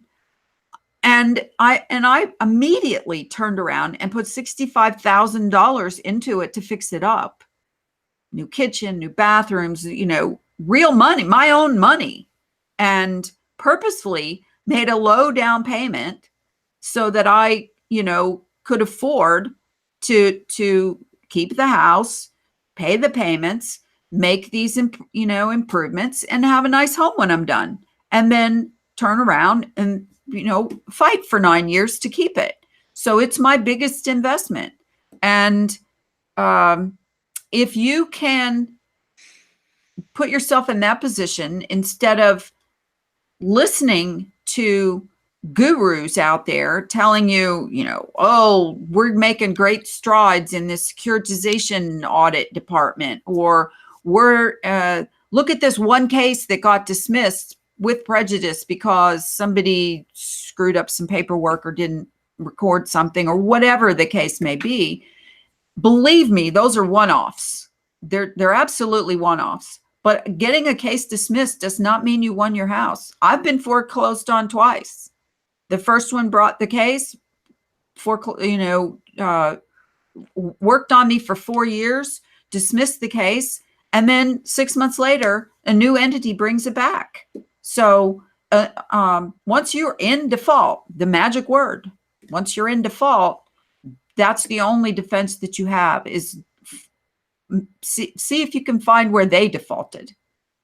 And Lori, you brought up an interesting point. And I talk to people all the time, and they'll say, well, $5,000, I don't have $5,000. And I say, excuse me, you got a $2,000 a month mortgage payment, and you haven't made a mortgage payment for 4 years. That's $100,000. How come you have no money?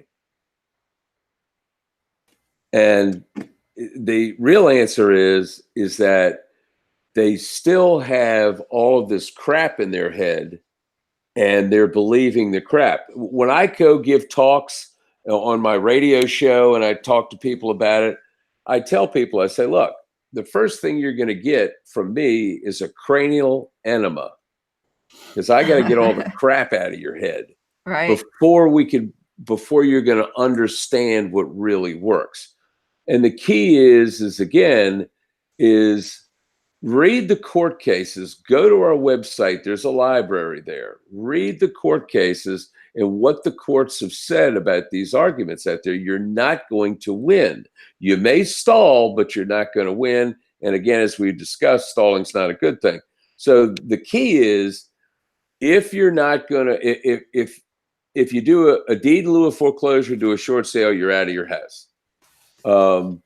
If you want to keep your house, if it's necessary and imperative for your kids or whatever the case may be, or the amount that you invested like you did, that you want to keep the house, the only thing that works is analyzing that transaction to see what evidence is there to use. And anybody tells you any different, they're lying to you. Get them on the phone. I'll tell them to their face. Well, again, I mean, look at this. Okay. I didn't think, nobody's going to be able to focus in on anything, but these are my own documents telling me what was found and what was wrong and who did what and why and what to do about it. And I could have spent, look at all the books I read and look at all of the, blogs and the gurus and the lawyers I listened to and so on and so forth. And the time that I spent 9 years trying to learn all this stuff, all this wrong stuff. Okay. It only took me, let's see, I read my analysis my analysis 3 times over, printed it out. Then I also got the PDF form of it, and there's hot links in there that will take you to, what they're talking about, describing to you, whether it's a statute or a court case or whatever. And you can go and read that. And in about the course of a week, I went 180 degrees in the opposite direction from what I thought I was dealing with before to what I understand I'm dealing with now. And believe me, I was pretty beat up because I was trying to negotiate a modification at the same time I'm going through this. And I was pretty mentally beat up. I mean, my head was full. And but I persevered. And, like I said, Storm doesn't charge you to get you to understand what it is that you've got. Okay. It's like going to school. You get a textbook, and many people think, why do I have to sit here in class with the textbook when I could just take the textbook home and read it and understand it myself? Why do I have to listen to lectures and so on? Because maybe if you're one of the fortunate people who can understand something pretty easily, read and understand and comprehend English well, that's one thing. But nobody understands legal mumbo jumbo. After about 5 minutes, your eyes roll back in your head and you start having Whistle and Dixie going off in your head, and you're ready to go watch a movie or something instead. So when I finally really came to grips and talked to Storm about different things, and even got to the point a couple of times where I'm like, I can't even write this grievance letter right. It's either sounds like, mumbo jumbo, or it's not good enough. I'm not saying enough, or something's wrong here. And please write the grievance letter. And Storm says, you can't pay me $50,000 to write that grievance letter. Why? I mean, at this point, I'm almost willing to do that. And it's because if you don't understand it enough to write it, then how are you going to understand enough to argue it? Because you very well will be doing that when you start talking to banks and legal departments and whoever else and agencies. You got to know what you're talking about. And if you don't understand it well enough to write the letter, then you don't understand it well enough to go forward. So you might as well just forget about it. And that was enough. I got through it, and I wrote it and sent it off, and I've gotten action. Now, have I gotten what I want yet? No, because I don't know what I want yet, but I know I want somebody to, admit that they wronged me, they harmed me, and compensate me for that. And so I won't stop until they do. And the nice thing about it, Laurie, in your situation is you have the bank in a double bind because you have evidence to show that they did to you what they did to all these other people and had to cough up $320 million. So there's the double bind for them is they can't get out of that. They can't get out of that fact. And they're going to have to do something about that because now you've thrown it up in their face and said, you need to do something about it. You've told these government agencies, you've told your congressmen and senators, you've told anybody that's willing to listen, which they all are willing to listen, the attorney generals, to everybody, that, look, these guys wrong me and I need to be compensated for it. Now, then it comes down to, what are you looking for? I'll give you a quick little story real quick. We had a guy out in the Midwest, I don't know, he's Idaho or Iowa or one of those places. And he called us up and he goes, damn, Storm. He said, you're not going to believe what I just got back from the grievance letter. I said, what? Well, the bank offered to give us $75,000 cash, knock our interest rate down. It was somewhere around 7%, down to 3% for the life of the loan, and forgive the arrearage. He goes, I am so damn excited. He goes, I'm going to hire the Goodyear blimp and put your company's name on it. And so I said to him, well, obviously you didn't understand the grievance letter. And it's, come on, Storm. He says, I had to understand the grievance letter, the analysis to write the grievance letter. And I said, well, you obviously didn't read all the cases, because there's a case in there, a couple of cases in there, same bank that did the same things to other people, only your case was better because they harmed you more and they got millions. Now, you got a choice to make. You could take what you have, or you could go after the millions. Now, but I'm going to warn you about something.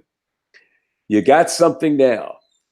You might give that up to hire some hack that has no idea what he's doing, doesn't know how to get evidence in, doesn't know how to argue things. You end up losing and end up with nothing. So think long and hard. And legal fees. You might want to think long and hard before you call us back a couple of days later, said, I'm taking what I got. So smart move. So, I tell people all the time, look, if you think that you're going to get $10 million and the president of the bank to kiss your ass on the Capitol steps, it ain't happening. Right. So you better come up with something that makes sense, that's logical, that you're willing to accept for, 9 years of the horror that you went through. And for everybody, it's going to be different. And, but the key is, again, you have the evidence for them to make an offer to you. And that's the key. Again, it's the evidence, not conjecture. It is absolute, unequivocal evidence that they can't get around. That's the key. And at the end of the day, here's the difference. Going in and arguing what some trust did, or what MERS did, or what some robo-signer did, or whatever. I'm arguing about what my very own bank did. Okay. And that's a whole lot different than this air of, it's kind of like throwing darts at the wall and none of them actually hit the dartboard, with these other arguments. And I want an end to it. I want them to go away and not come back. Okay. And the only way that that's going to happen is we're going to have to come to some kind of an agreement, because even though I have a modification right now, it's better than I started with, but it could be improved on. I mean, I signed a 40-year mortgage in order to get a modification that at a price that was acceptable. Now, back to that I look younger than I am thing. I'm not going to be an octet or a, what is it, centenarian or whatever it is, paying mortgage payments on my house. And so, do I have room for improvement? Absolutely. But the position that I'm in at this point is I want to be compensated for them foreclosing on me while I'm trying to get a HAMP mod and other things. But that's what was one of the most critical things, because had that not happened, I wouldn't have spent the last 9 years in foreclosure, period. And, when you look at and you read your own contract, that's something that nobody likes to do because it's boring and they don't understand. It's like trying to read, an insurance binder. But when you actually do read it and you understand what you have signed, you can see where they covered themselves 10 ways from Sunday in all these different paragraph 20 and paragraph 16 and whatever it is, because you're not their first mortgage and they're not your first bank. And this has been going on for centuries, and they know how to cover themselves. And so at the same time, though, all these think how many people are involved in a mortgage transaction. You've got the appraiser, you've got the title company. They have certain documents, HUD statements, and so on that they have to prepare. You've got the loan originating loan officer who sat down and had you fill out the application and ask you questions and had you submit documents and so on. The closing agent, there's the real estate agent, both the broker, the buyer's broker, and the seller's broker. There's a lot of people involved here. The chances of somebody not making mistakes is pretty slim, actually, which is why there's such a high percentage. What did you say? The 80, 90%? Yeah. And you've got all of these different people that don't get paid unless there's a loan. Right. Real estate agents, right. The bank mortgage lenders. Brokers. Right. Banks don't make interest on the money. There's no title company, no title insurance. So people will do things in order to get paid. So whether or not they printed that money out of thin air or not makes no difference to your wet ink signature on a note in mortgage. That's another laughable argument where people say, well, the bank never lent me any money. Well, here's somebody gets a cash out refinance. And excuse me, if they never lent you any money and you took a cash out refinance, would they give you seashells? No, they gave you cash that you spent. Well, they gave somebody money. Okay? Exactly. I mean, somebody didn't just hand you the keys to their house. If they didn't get paid money. If they didn't get paid money, if they didn't get a check in their bank account. Okay. And I've had some of these. And all the people, all the chicken hawk vulture feeders sitting around that closing table, they all got paid money. Exactly. Okay? And so a lot of money changed hands that day. And somebody went out and got a new outfit, and somebody went out and, bought dinner and so on. So that's that. I mean, either money's real or it's not real. Okay. If we're going to go with it's not real, then okay, then we're all living in the matrix anyway. But if it is real, because we've accepted it as a national standard that it's real, that's what those contracts are based on. So you brought up an interesting comment about nobody reads the contract. That includes the bank's lawyers, and that includes your own lawyer have never read your contract. That's how I know that all these so-called foreclosure defense attorneys have committed malpractice. It's a breach of contract case, and they never read your contract. Right. So that's malpractice. To me, that was one of the first things that you said to me that just made me go. I mean, I had a gong go off in my head. I've had how many? 1, 2, 3, 4, 4 or 5 different attorneys, and I haven't changed them that much compared to a lot of people. And not one of them during the whole time, 9 years, ever asked to read my mortgage contract or my mortgage documents. Not And one. the other way that they're committing malpractice is, as you know, in every one of these contracts, it calls for you to send the grievance letter outlining the problem so they could take corrective action. The same paragraph is very clear. You cannot file a lawsuit and or a counterclaim unless you've sent the grievance letter. Right. And as a matter of fact, tell about the case where somebody just got their case thrown out because they didn't. More than that is, I was on a radio show, not my own, but a different one. And I kind of let the cat out of the bag about, this was a seminar that I gave. And in the seminar, I thought we're all so-called foreclosure defense attorneys, but it turns out one of them was a bank attorney. How do I know this? Because in there, I was talking about to the lawyers. I said, look, you're committing malpractice because you have to file the grievance letter before you can file a lawsuit. And about 2 months after that, in Florida, I think it was Wells Fargo. Can't recall. I can look it up. But the homeowner came in suing the bank. Bunch of stupid arguments, but they were suing the bank nonetheless. And the bank came in and said, Your Honor, you need to dismiss this case. There's a condition precedent. They didn't follow it. They never gave us an opportunity to cure. You need to dismiss the case. And he did.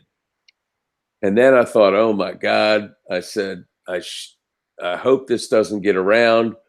And I didn't see any more cases after that. But just in the last couple of months in 2 different states, I've seen banks making that argument. So it's getting around now. Well, okay. So this was one of the things that made me understand this grievance letter concept. Okay. As I'm reading my own mortgage contract, I read a clause that says, from time to time, the bank gets audited by agencies or, just random or periodic audits, and we have to cough up documents or what they actually do, Laurie, is they come in, these bank examiners come in and they say, okay, lock the door. And they have them lock the door and they say, look, we want to see all your books, we want to see everything. Right. Okay. And so they have and the ability to do it, and that clause in there says you agree to cooperate with any such audit and at no cost to you, but you have to agree that, if they want to ask you questions or if they need a document or whatever it is, you're agreeing to cooperate. And the reason why that's there, Laurie, is I'm the bank president, you're a friend of mine, and you come in. They want to make damn sure that I didn't give you some deal that I shouldn't be giving you. Right. And so that's why they want to talk to you and say, okay, hey, you got this loan. Storm gave you this loan, and we want to see all the documentation. We want to see what you gave the bank. We want to see everything because we want to make sure that the bank is not committing bank fraud. All right. So this clause says that way we can take corrective action. Okay. And then the flip side of that is, if you find something wrong, you have to give us the opportunity to take corrective action first. And that's what they do. It's stated right in there. Yeah, the contract is they need to give you an opportunity to take corrective action. That's what the notice of default does. Mm-hmm. Laurie, if you don't pay us the money that you owe us, we're going to foreclose on you. That's your opportunity to take corrective action. Now, in turn, if you find something wrong with the contract, you have to give them an opportunity to take corrective action. And you do that by what they've defined as a grievance letter in the contract, by writing out the problems in the grievance letter and sending them off to the bank to give them the opportunity to fix it, which they can't do because the damage has already been done. Right. But that's 9 years worth in my case. Yes. So Okay. So before we're done, I want you to speak generically about what you're doing with student loans. Well, just last week alone, I saw 3 different news programs where 3 different attorneys came on and different channels, and they were talking about this student loan debacle where there's the figures there. I don't think anybody knows the real figures, but anywhere between 1.5 and 1.7 trillion with a T in student loans. And all the lawyers were saying, this could be something that could really harm the economy. It's worse than the mortgage situation that we faced. But the problem with student loans are they can garnish your IRS refund. They could take your Social Security. You can't bankrupt student loans. And they went through all these things that they could do. And I'm sitting there and I'm saying, well, we're just getting ready to build the website. Your associate is going to do that for us. You did a great job doing our website. And we're just going to very simply put on the website that, look, there are attorneys, including bankruptcy attorneys, that will tell you that you can't bankrupt student loans. They're right, but we know how. And so there's all kinds of ways, and that's what we've always been, I guess, our expertise is finding ways to win.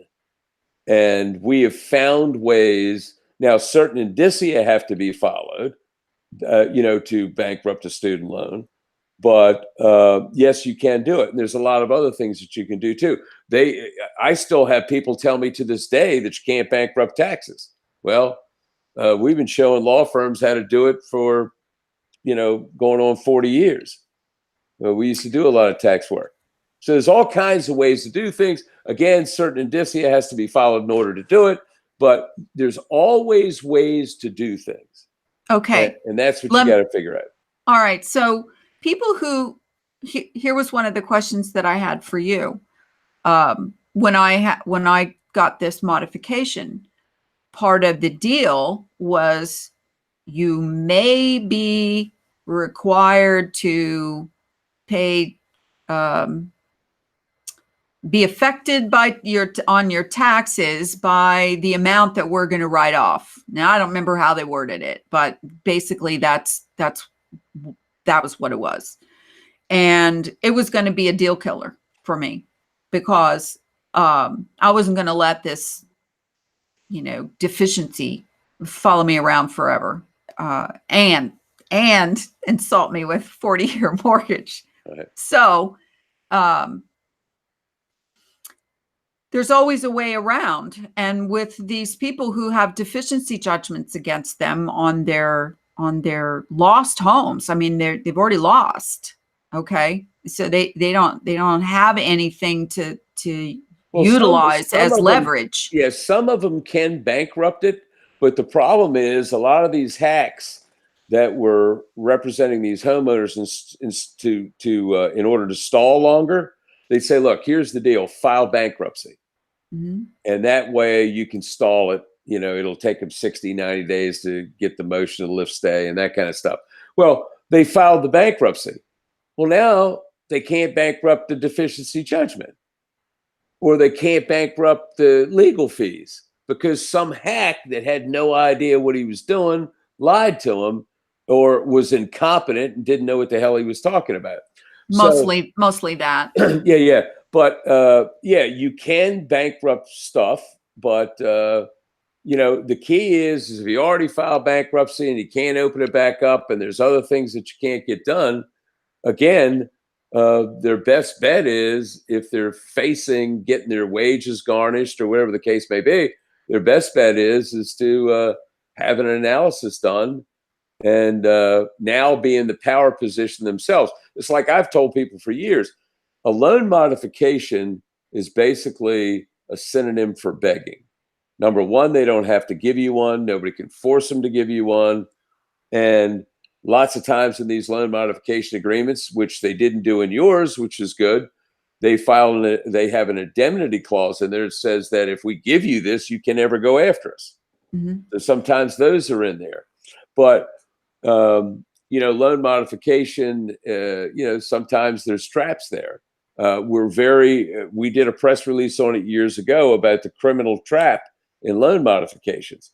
And the criminal trap is, you wanted to get the loan from the bank. It's like a resume. You want to get a loan, you want to get a job. So you want it to look the best. And now 3 or 4 years after the fact, you now want a loan mod. So you don't want it to look that good. So you get the loan mod, but you got the same job. And, here you were, you're a neurosurgeon in 2005. And now 3 years later, you're still a neurosurgeon. You were making $1 million a year in 2005. Now you're a neurosurgeon. You're making $100,000 a year. So you have to fill out a new financial statement under the penalties of perjury and everything else. Now they look at what you filed when you got the loan, and now they're looking at your loan modification. All of a sudden, one day, you got a knock on the door from somebody you don't want to knock on the door from, and it's usually an alphabet agency like the IRS or the FBI. So you had to be careful with stuff like that. But there's always ways to do things. And that's what we try to do, is engineer your case for your benefit.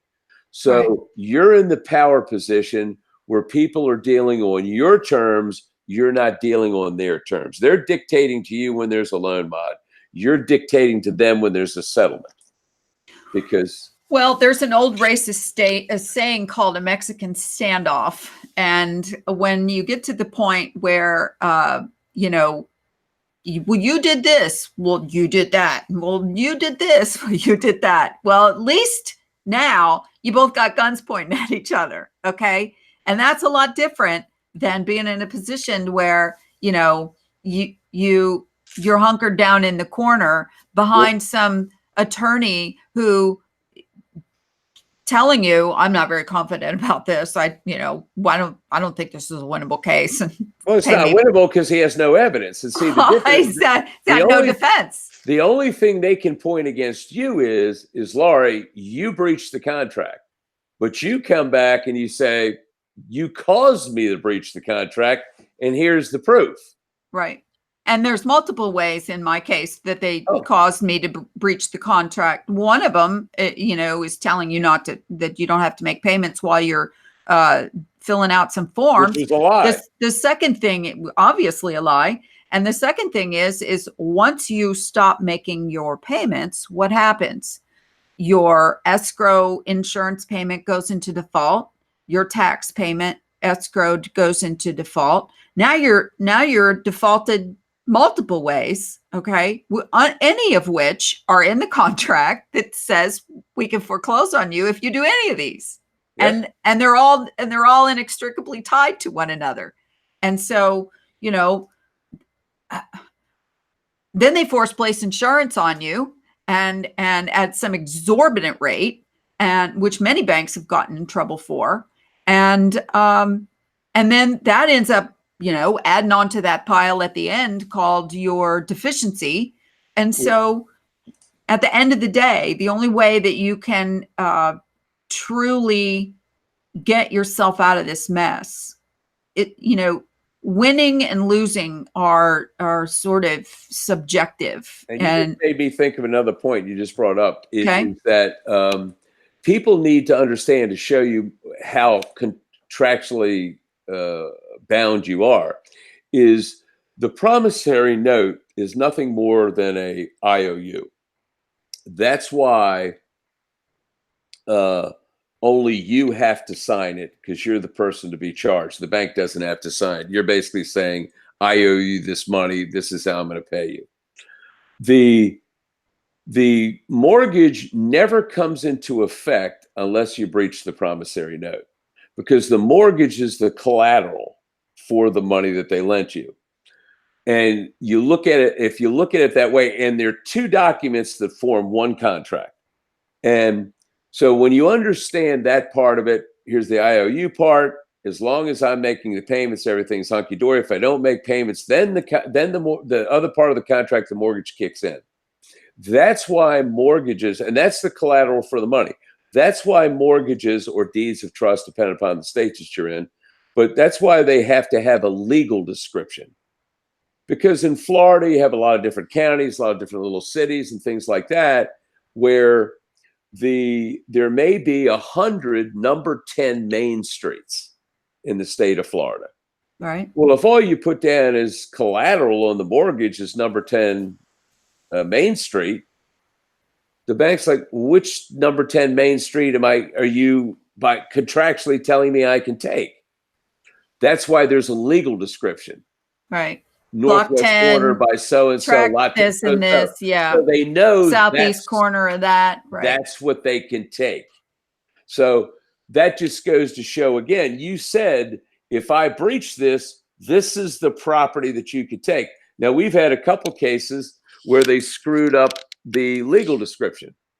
And we had one where somebody had, on the same day, they bought a townhouse, or I can't remember, it was a condo and a single family home, or a townhouse, a single family. It really doesn't matter.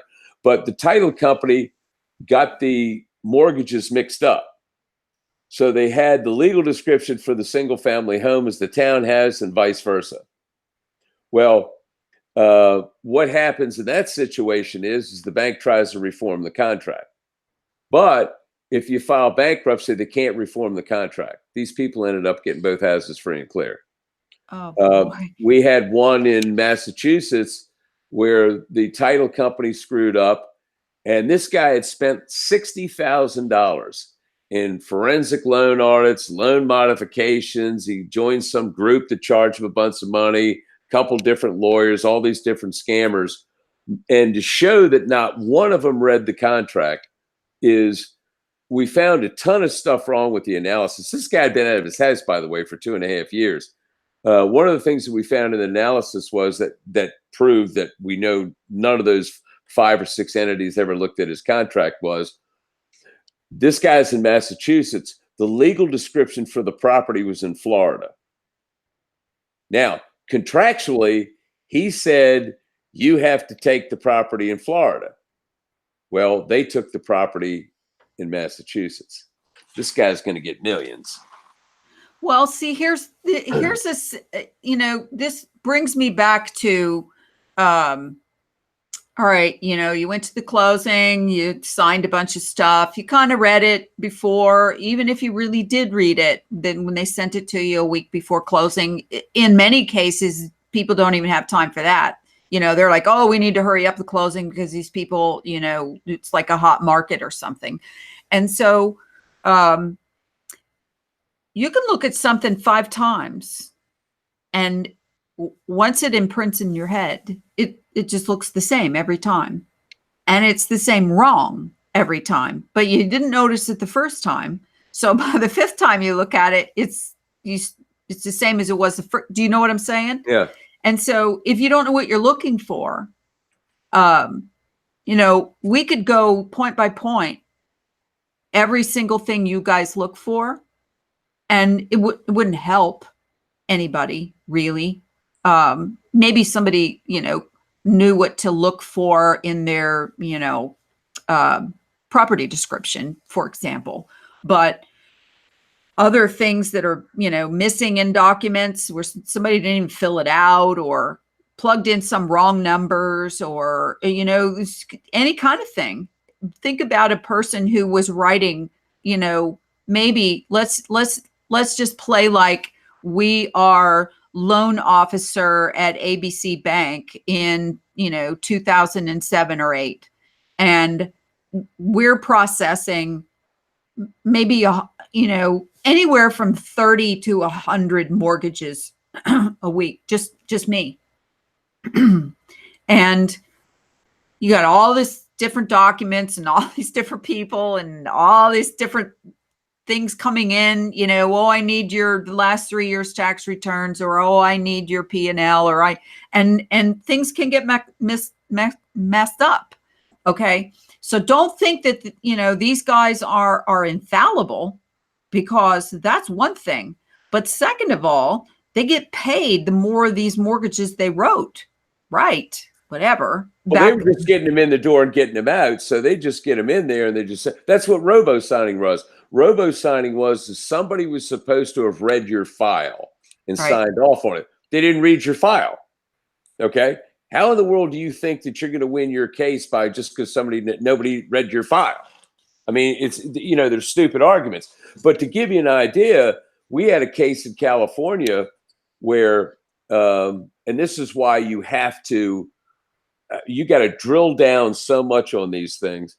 We had a case where in California, not only do you have to have, if you're a broker, it's a non-judicial state in California, right? Okay. Yeah. You have to, in order, you have a license to be a broker, and you have a license to be a broker on number 10 Main Street. If you go and open an office at 123 State Street, you have to get a separate license. Okay. Now, what we found in doing this person's transaction, and we found that what they did was they didn't get a license for 112 Main Street, and they're sending documents out at 12 Main Street, and it voided the deed. But we drilled down that far. And even their lawyer was like, that was so, his exact words was, that was slick as shit. There's no way anybody could ever have caught that in a million years. And you guys nailed that. Okay. How the hell? There you go. But that's what we do. We're looking for, we're turning over every rock, every stick, everything. That's why we say the more that you give us, the more of an opportunity that we have to discover something to help you win your case. We don't win cases. Our analysis doesn't win cases. We don't save houses. It's like the person who thought they had a problem went and got an MRI, and they found cancer at an earliest stage. It wasn't the people who did the MRI that saved your life. It was you that saved your life by getting the MRI done. Right. I tell people we don't save houses. It was you making the decision to get the analysis done that gave you the evidence to save your house. Well, and I have to say, in my case, I mean, I had no idea, even though you had talked to me before and, told me on a cursory level some of the things that you guys look for. And, but I had no idea that until I sat down and read the HAMP mod program rules and regulations, that you couldn't foreclose on somebody while they were in application process. Nope. And until I read it with my own eyes, I'm like, I mean, it was almost like a cartoon where it goes, whoa, whoa, like that. And you go, oh my God, there it is. It's right there. They did that. Okay. And so it changes everything. And when you get on the phone with some of these bank representative people, executive services, this person or whoever, and you throw that down and you go, and you did that. And I had one the other day go, we did that? Yeah, you did that. And then I said, and here's the proof. You need, and I have the evidence to prove that you did. I have all of the mailings that you sent to me back and forth, the things that I supplied and the things that you supplied. And you foreclosed on me in February, and you didn't deny my modification application until July. Hello? March, April, May, June, July. You foreclosed on me 5 months before you ever denied my modification or accepted either one. But I'm in limbo while that's happening. Okay. And And they and I said, your bank wrote the contract. Your bank foreclosed on me. Now I'm willing to understand that you have a legal department over here in another building, and you have, the modification, little typing people over here, and you got the mail room, and yeah, I get that. Okay. But that's your job to coordinate it. And as a matter of fact, that's why you paid a $320 million fine, because you did that. As a matter of fact, I read an article that said there were so many papers of piles of modifications piling up that the floor gave way in the storage room that you never got to in time. Tons of paper, all right? And that was the problem, Lori, because you sure were in a big hurry to foreclose on me, weren't you? Yeah, and that was the problem from the get-go with all the mortgages, because back in the day, after they changed those laws, you had millions and millions of people getting loans, and the banks weren't prepared for all this paperwork coming in. So these people are like, "Holy, we got to get this thing. We got to get these things out the door. Let's just go ahead. Hey, sign off on that. Get it out. Get it out. Get it out." Right. Well, the same thing happened when people started getting loan modifications. They were going to malls, having job fairs to hire people to do loan mods. And then they're bringing people in, and all of a sudden, one day somebody has 100 loan mods put on their desk. Hey, you got to work on these loan mods here. And then somebody else has got 100 of them, and they were just overwhelmed. And that's why and then they were like, I think it's time for me to clock out for this evening, and we're going to leave this for the next shift, right? And then on top of that, oops, that whole pile fell in the trash can by accident. Right. And we lost the paperwork. You need to submit it again. And this is why the months go by. Okay. And you're told at the beginning, well, it's only going to take a few weeks if you supply us all the paperwork that we ask for, and, and blah, blah. But it's not taking weeks, it's taking months. And so, you go to the bank and you say, listen, I'm now 3 months behind on my payments. What's taking so long?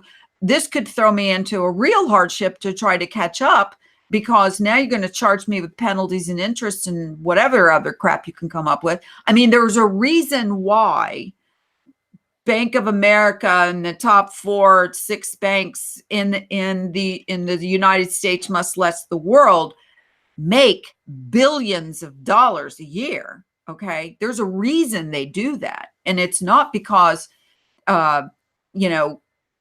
they're doing everything right. It's just when they do things wrong and nobody catches it, they get away with it. Okay. Yep. Well, and so it's like, now it's my mission to just have everybody go look at your documents and go look for stuff. And if you even remotely have a problem, then have somebody like Storm. There's nobody else. There's nobody else that does what we do. Analyze it. And, maybe if you came up with some kind of like short form analysis, that, there's only so many hours in the day that you can work, but maybe if there was some kind of short form analysis you could do for a quick look, I don't know. Well, we talked about that, and we thought that maybe what we could do is, for some people, is they take us a week to do minimum. And we even thought that, okay, well, what we could do is we could offer, send us all of your documents, your 2,000 pages of documents. And then what we'll do is we'll spend one day for $1,000, and we'll see if something jumps out at us. Right. And then if something jumps out at us, then we can say, okay, we can do the full analysis. It's worth doing a full analysis now. Or right. This one day we couldn't find something to help you. Right. You make but the that decision. that way people who truly are in financial trouble and still willing to try to fight it out at the end might be able to take a one-shot deal to see if you could find something glaring or what you're looking for. You can find stuff. You found stuff on mine that, you called me back the very first day. Oh, yeah. We've already found stuff. Yeah. Well, you brought up a good point the other day. You were saying that, look, people can find a way to pay for an analysis. Yeah, I told if you the you're, story. I mean, I wanted to open a hair salon way back in the 80s, and it was going to cost $8,000 to buy the beauty shop chairs and the first, last month's rent and paint the walls and buy some stock and blah blah. $8,000. That was pretty cheap way back then to open a business, and I didn't have $8,000. But I did have kind of nice vintage Corvette that I took to the dealership, and I said, give me $8,000 for this Corvette right now. Give me cash. Here's the title. I'll walk away. And that's what I did. And I took the $8,000 and I opened the business. And, I rented an apartment down the street because fortunately it was downtown, so I could walk. So I walked back and forth to work for 6 months. And 6 months later, with the profits that I was already making, I went and bought me another Corvette, just like the one I had to sell. So sometimes you have to, make a sacrifice. Well, and as you know, we only, because of all the other work that we do with now starting the student loans as well, like right now, we only have 5 spots left until June. Right. Because when people find out we have spots, they jump on them. But people that are interested in saving their homes, they don't qualify with us. Right. You have to be committed to saving your home. If you're committed to saving your home, you'll spend the time and the effort and the money to get an analysis done. But you got to be committed. Let me be honest. I have to agree with you. You have to be committed, because it's one thing to, stand around your freaking computer scanner, scanning all of these piles of paper that you have. And, maybe you don't have 2,000 documents. That was 9 years worth of 2 court cases and all the mailings back and forth and 5 different servicers and yada, yada. A lot of it was just senseless and useless. But at the same time, even if you're talking 500-600 documents, yeah, you're going to have to scan them because you're going to have to organize them. And you're going to have to dig them out of the box to do that. And so that's going to take some time. And then you're going to have to put them in a Dropbox or email them or something to Storm. And then you're going to get an analysis, which you're going to have to read and understand.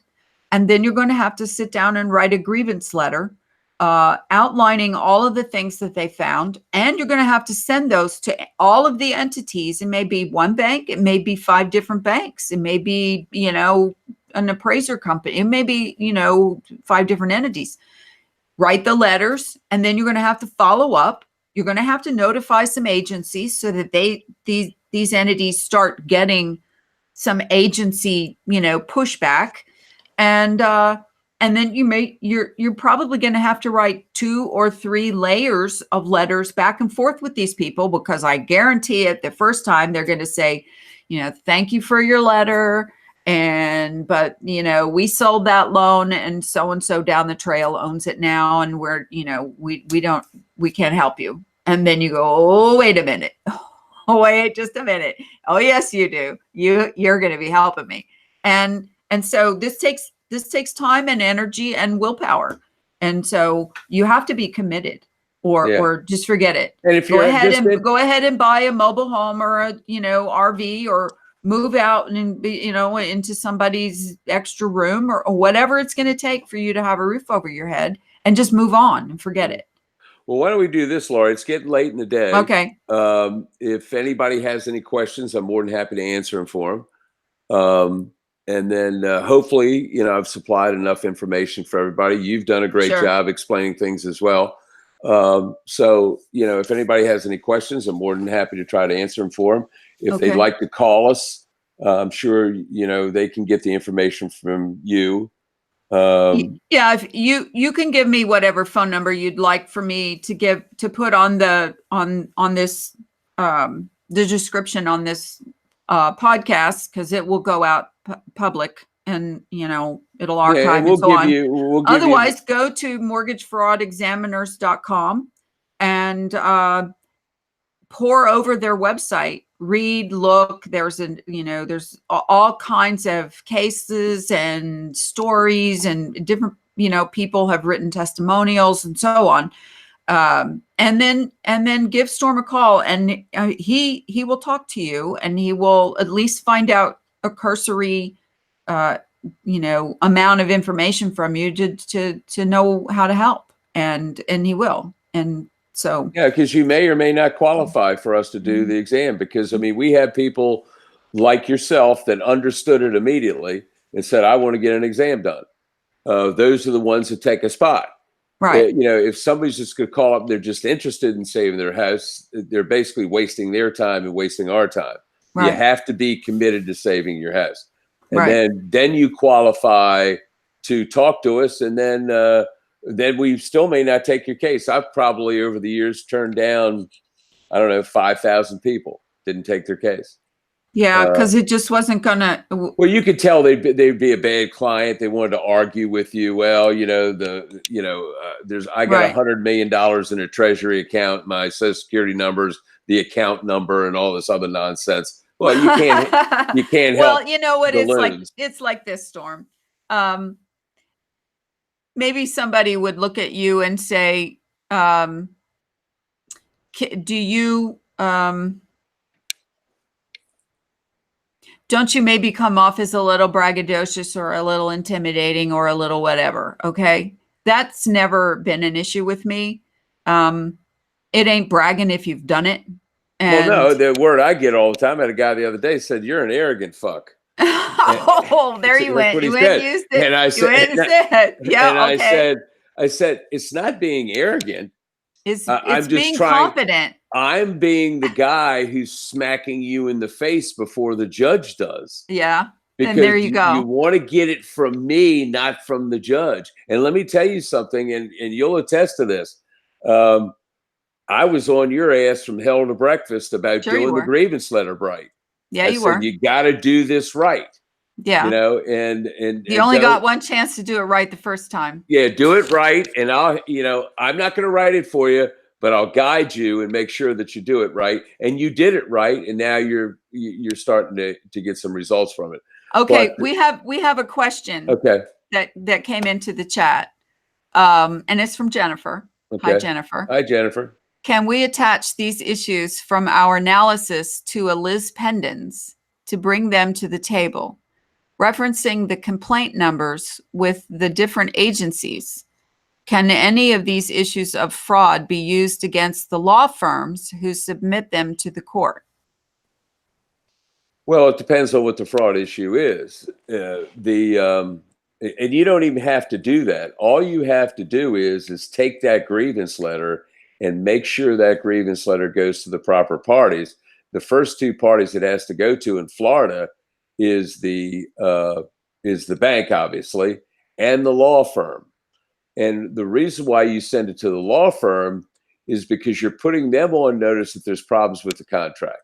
So if they foreclose on you knowing there was problems with the contract, they could be a party defendant in any lawsuit that you sued them on. In non-judicial states where you have to serve the trustee and the bank, many times the trustee has gone back to the bank and said, look, you better settle with these people or we're resigning as trustees. We're not going to get sued because you wanted to continue having us foreclose on the property. Okay, so can we attach these issues from our analysis to a Liz Pendens to bring them to the table, referencing the complaint numbers with the different agencies? Okay, and then can any of these issues of fraud be used against the law firms who submit them to the court? Okay. Just have Jennifer give me a call. I can, basically discuss that with her. But no, doing a Liz Pendens and putting the numbers from the different agencies is not helpful. What's helpful is doing what you did. Is here's what you people did, and by the way, I have the evidence to prove it. Right. And yeah, it just is going to take a little longer. You can't get disappointed and get deflated when they send you responses that say, well, we sold that a long time ago and we don't have anything to do with that. And, And what you they're going need to contact your current servicer if you have any questions. Well, yeah, that's what I heard. That's what I and what got. they're going to do to people that have put a bunch of nonsense in and gone to court with a bunch of nonsense and sent them a bunch of nonsense, they're going to use it against you. Yeah. And like they tried to do with you. But Right. you sidestep that issue and say, look, that's not what we're talking about. We're talking about the evidence that I have to prove this is how you harmed me. Right. Now, Well, we I can do mean, it the it's like easy way or the anything. hard way. It's like bully fights in the yard when you're a kid in third grade and somebody says to your mama, well, this ain't about my mama. It's about you and me right here. Okay, right now. And so I'm undaunted by that. I expect them to have that kind of a first round response to anything, and second and third round. But the last phone call that I got, where I actually talked to someone and said, take notes here, and said, I have the documents to prove what I'm talking about. I'm sure since they're your documents that you have them also. So maybe you need to go and look at your documents and find what I'm talking about, and then come back and talk to me. And the key is again, see, they came back at you and they get this letter from you. And wait a minute, this is this kook Laurie again. Mm-hmm. And she's got more kooky stuff here. They may not even read it the first go round because you've sent stuff before that was nonsense. But then that's why you come back and say, hey, wait a minute, stop. We're not talking about me and what I did at one period of time. We're talking about you and how you harmed me. You need to address this issue.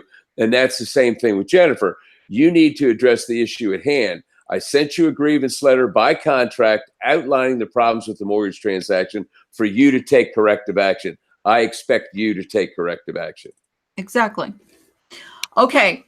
Thanks for joining in, Jennifer, and your question. And you and Storm can go kind of sort that out better. And I hope that we kind of touched on the deficiency judgment issue too, because it all goes to the same thing.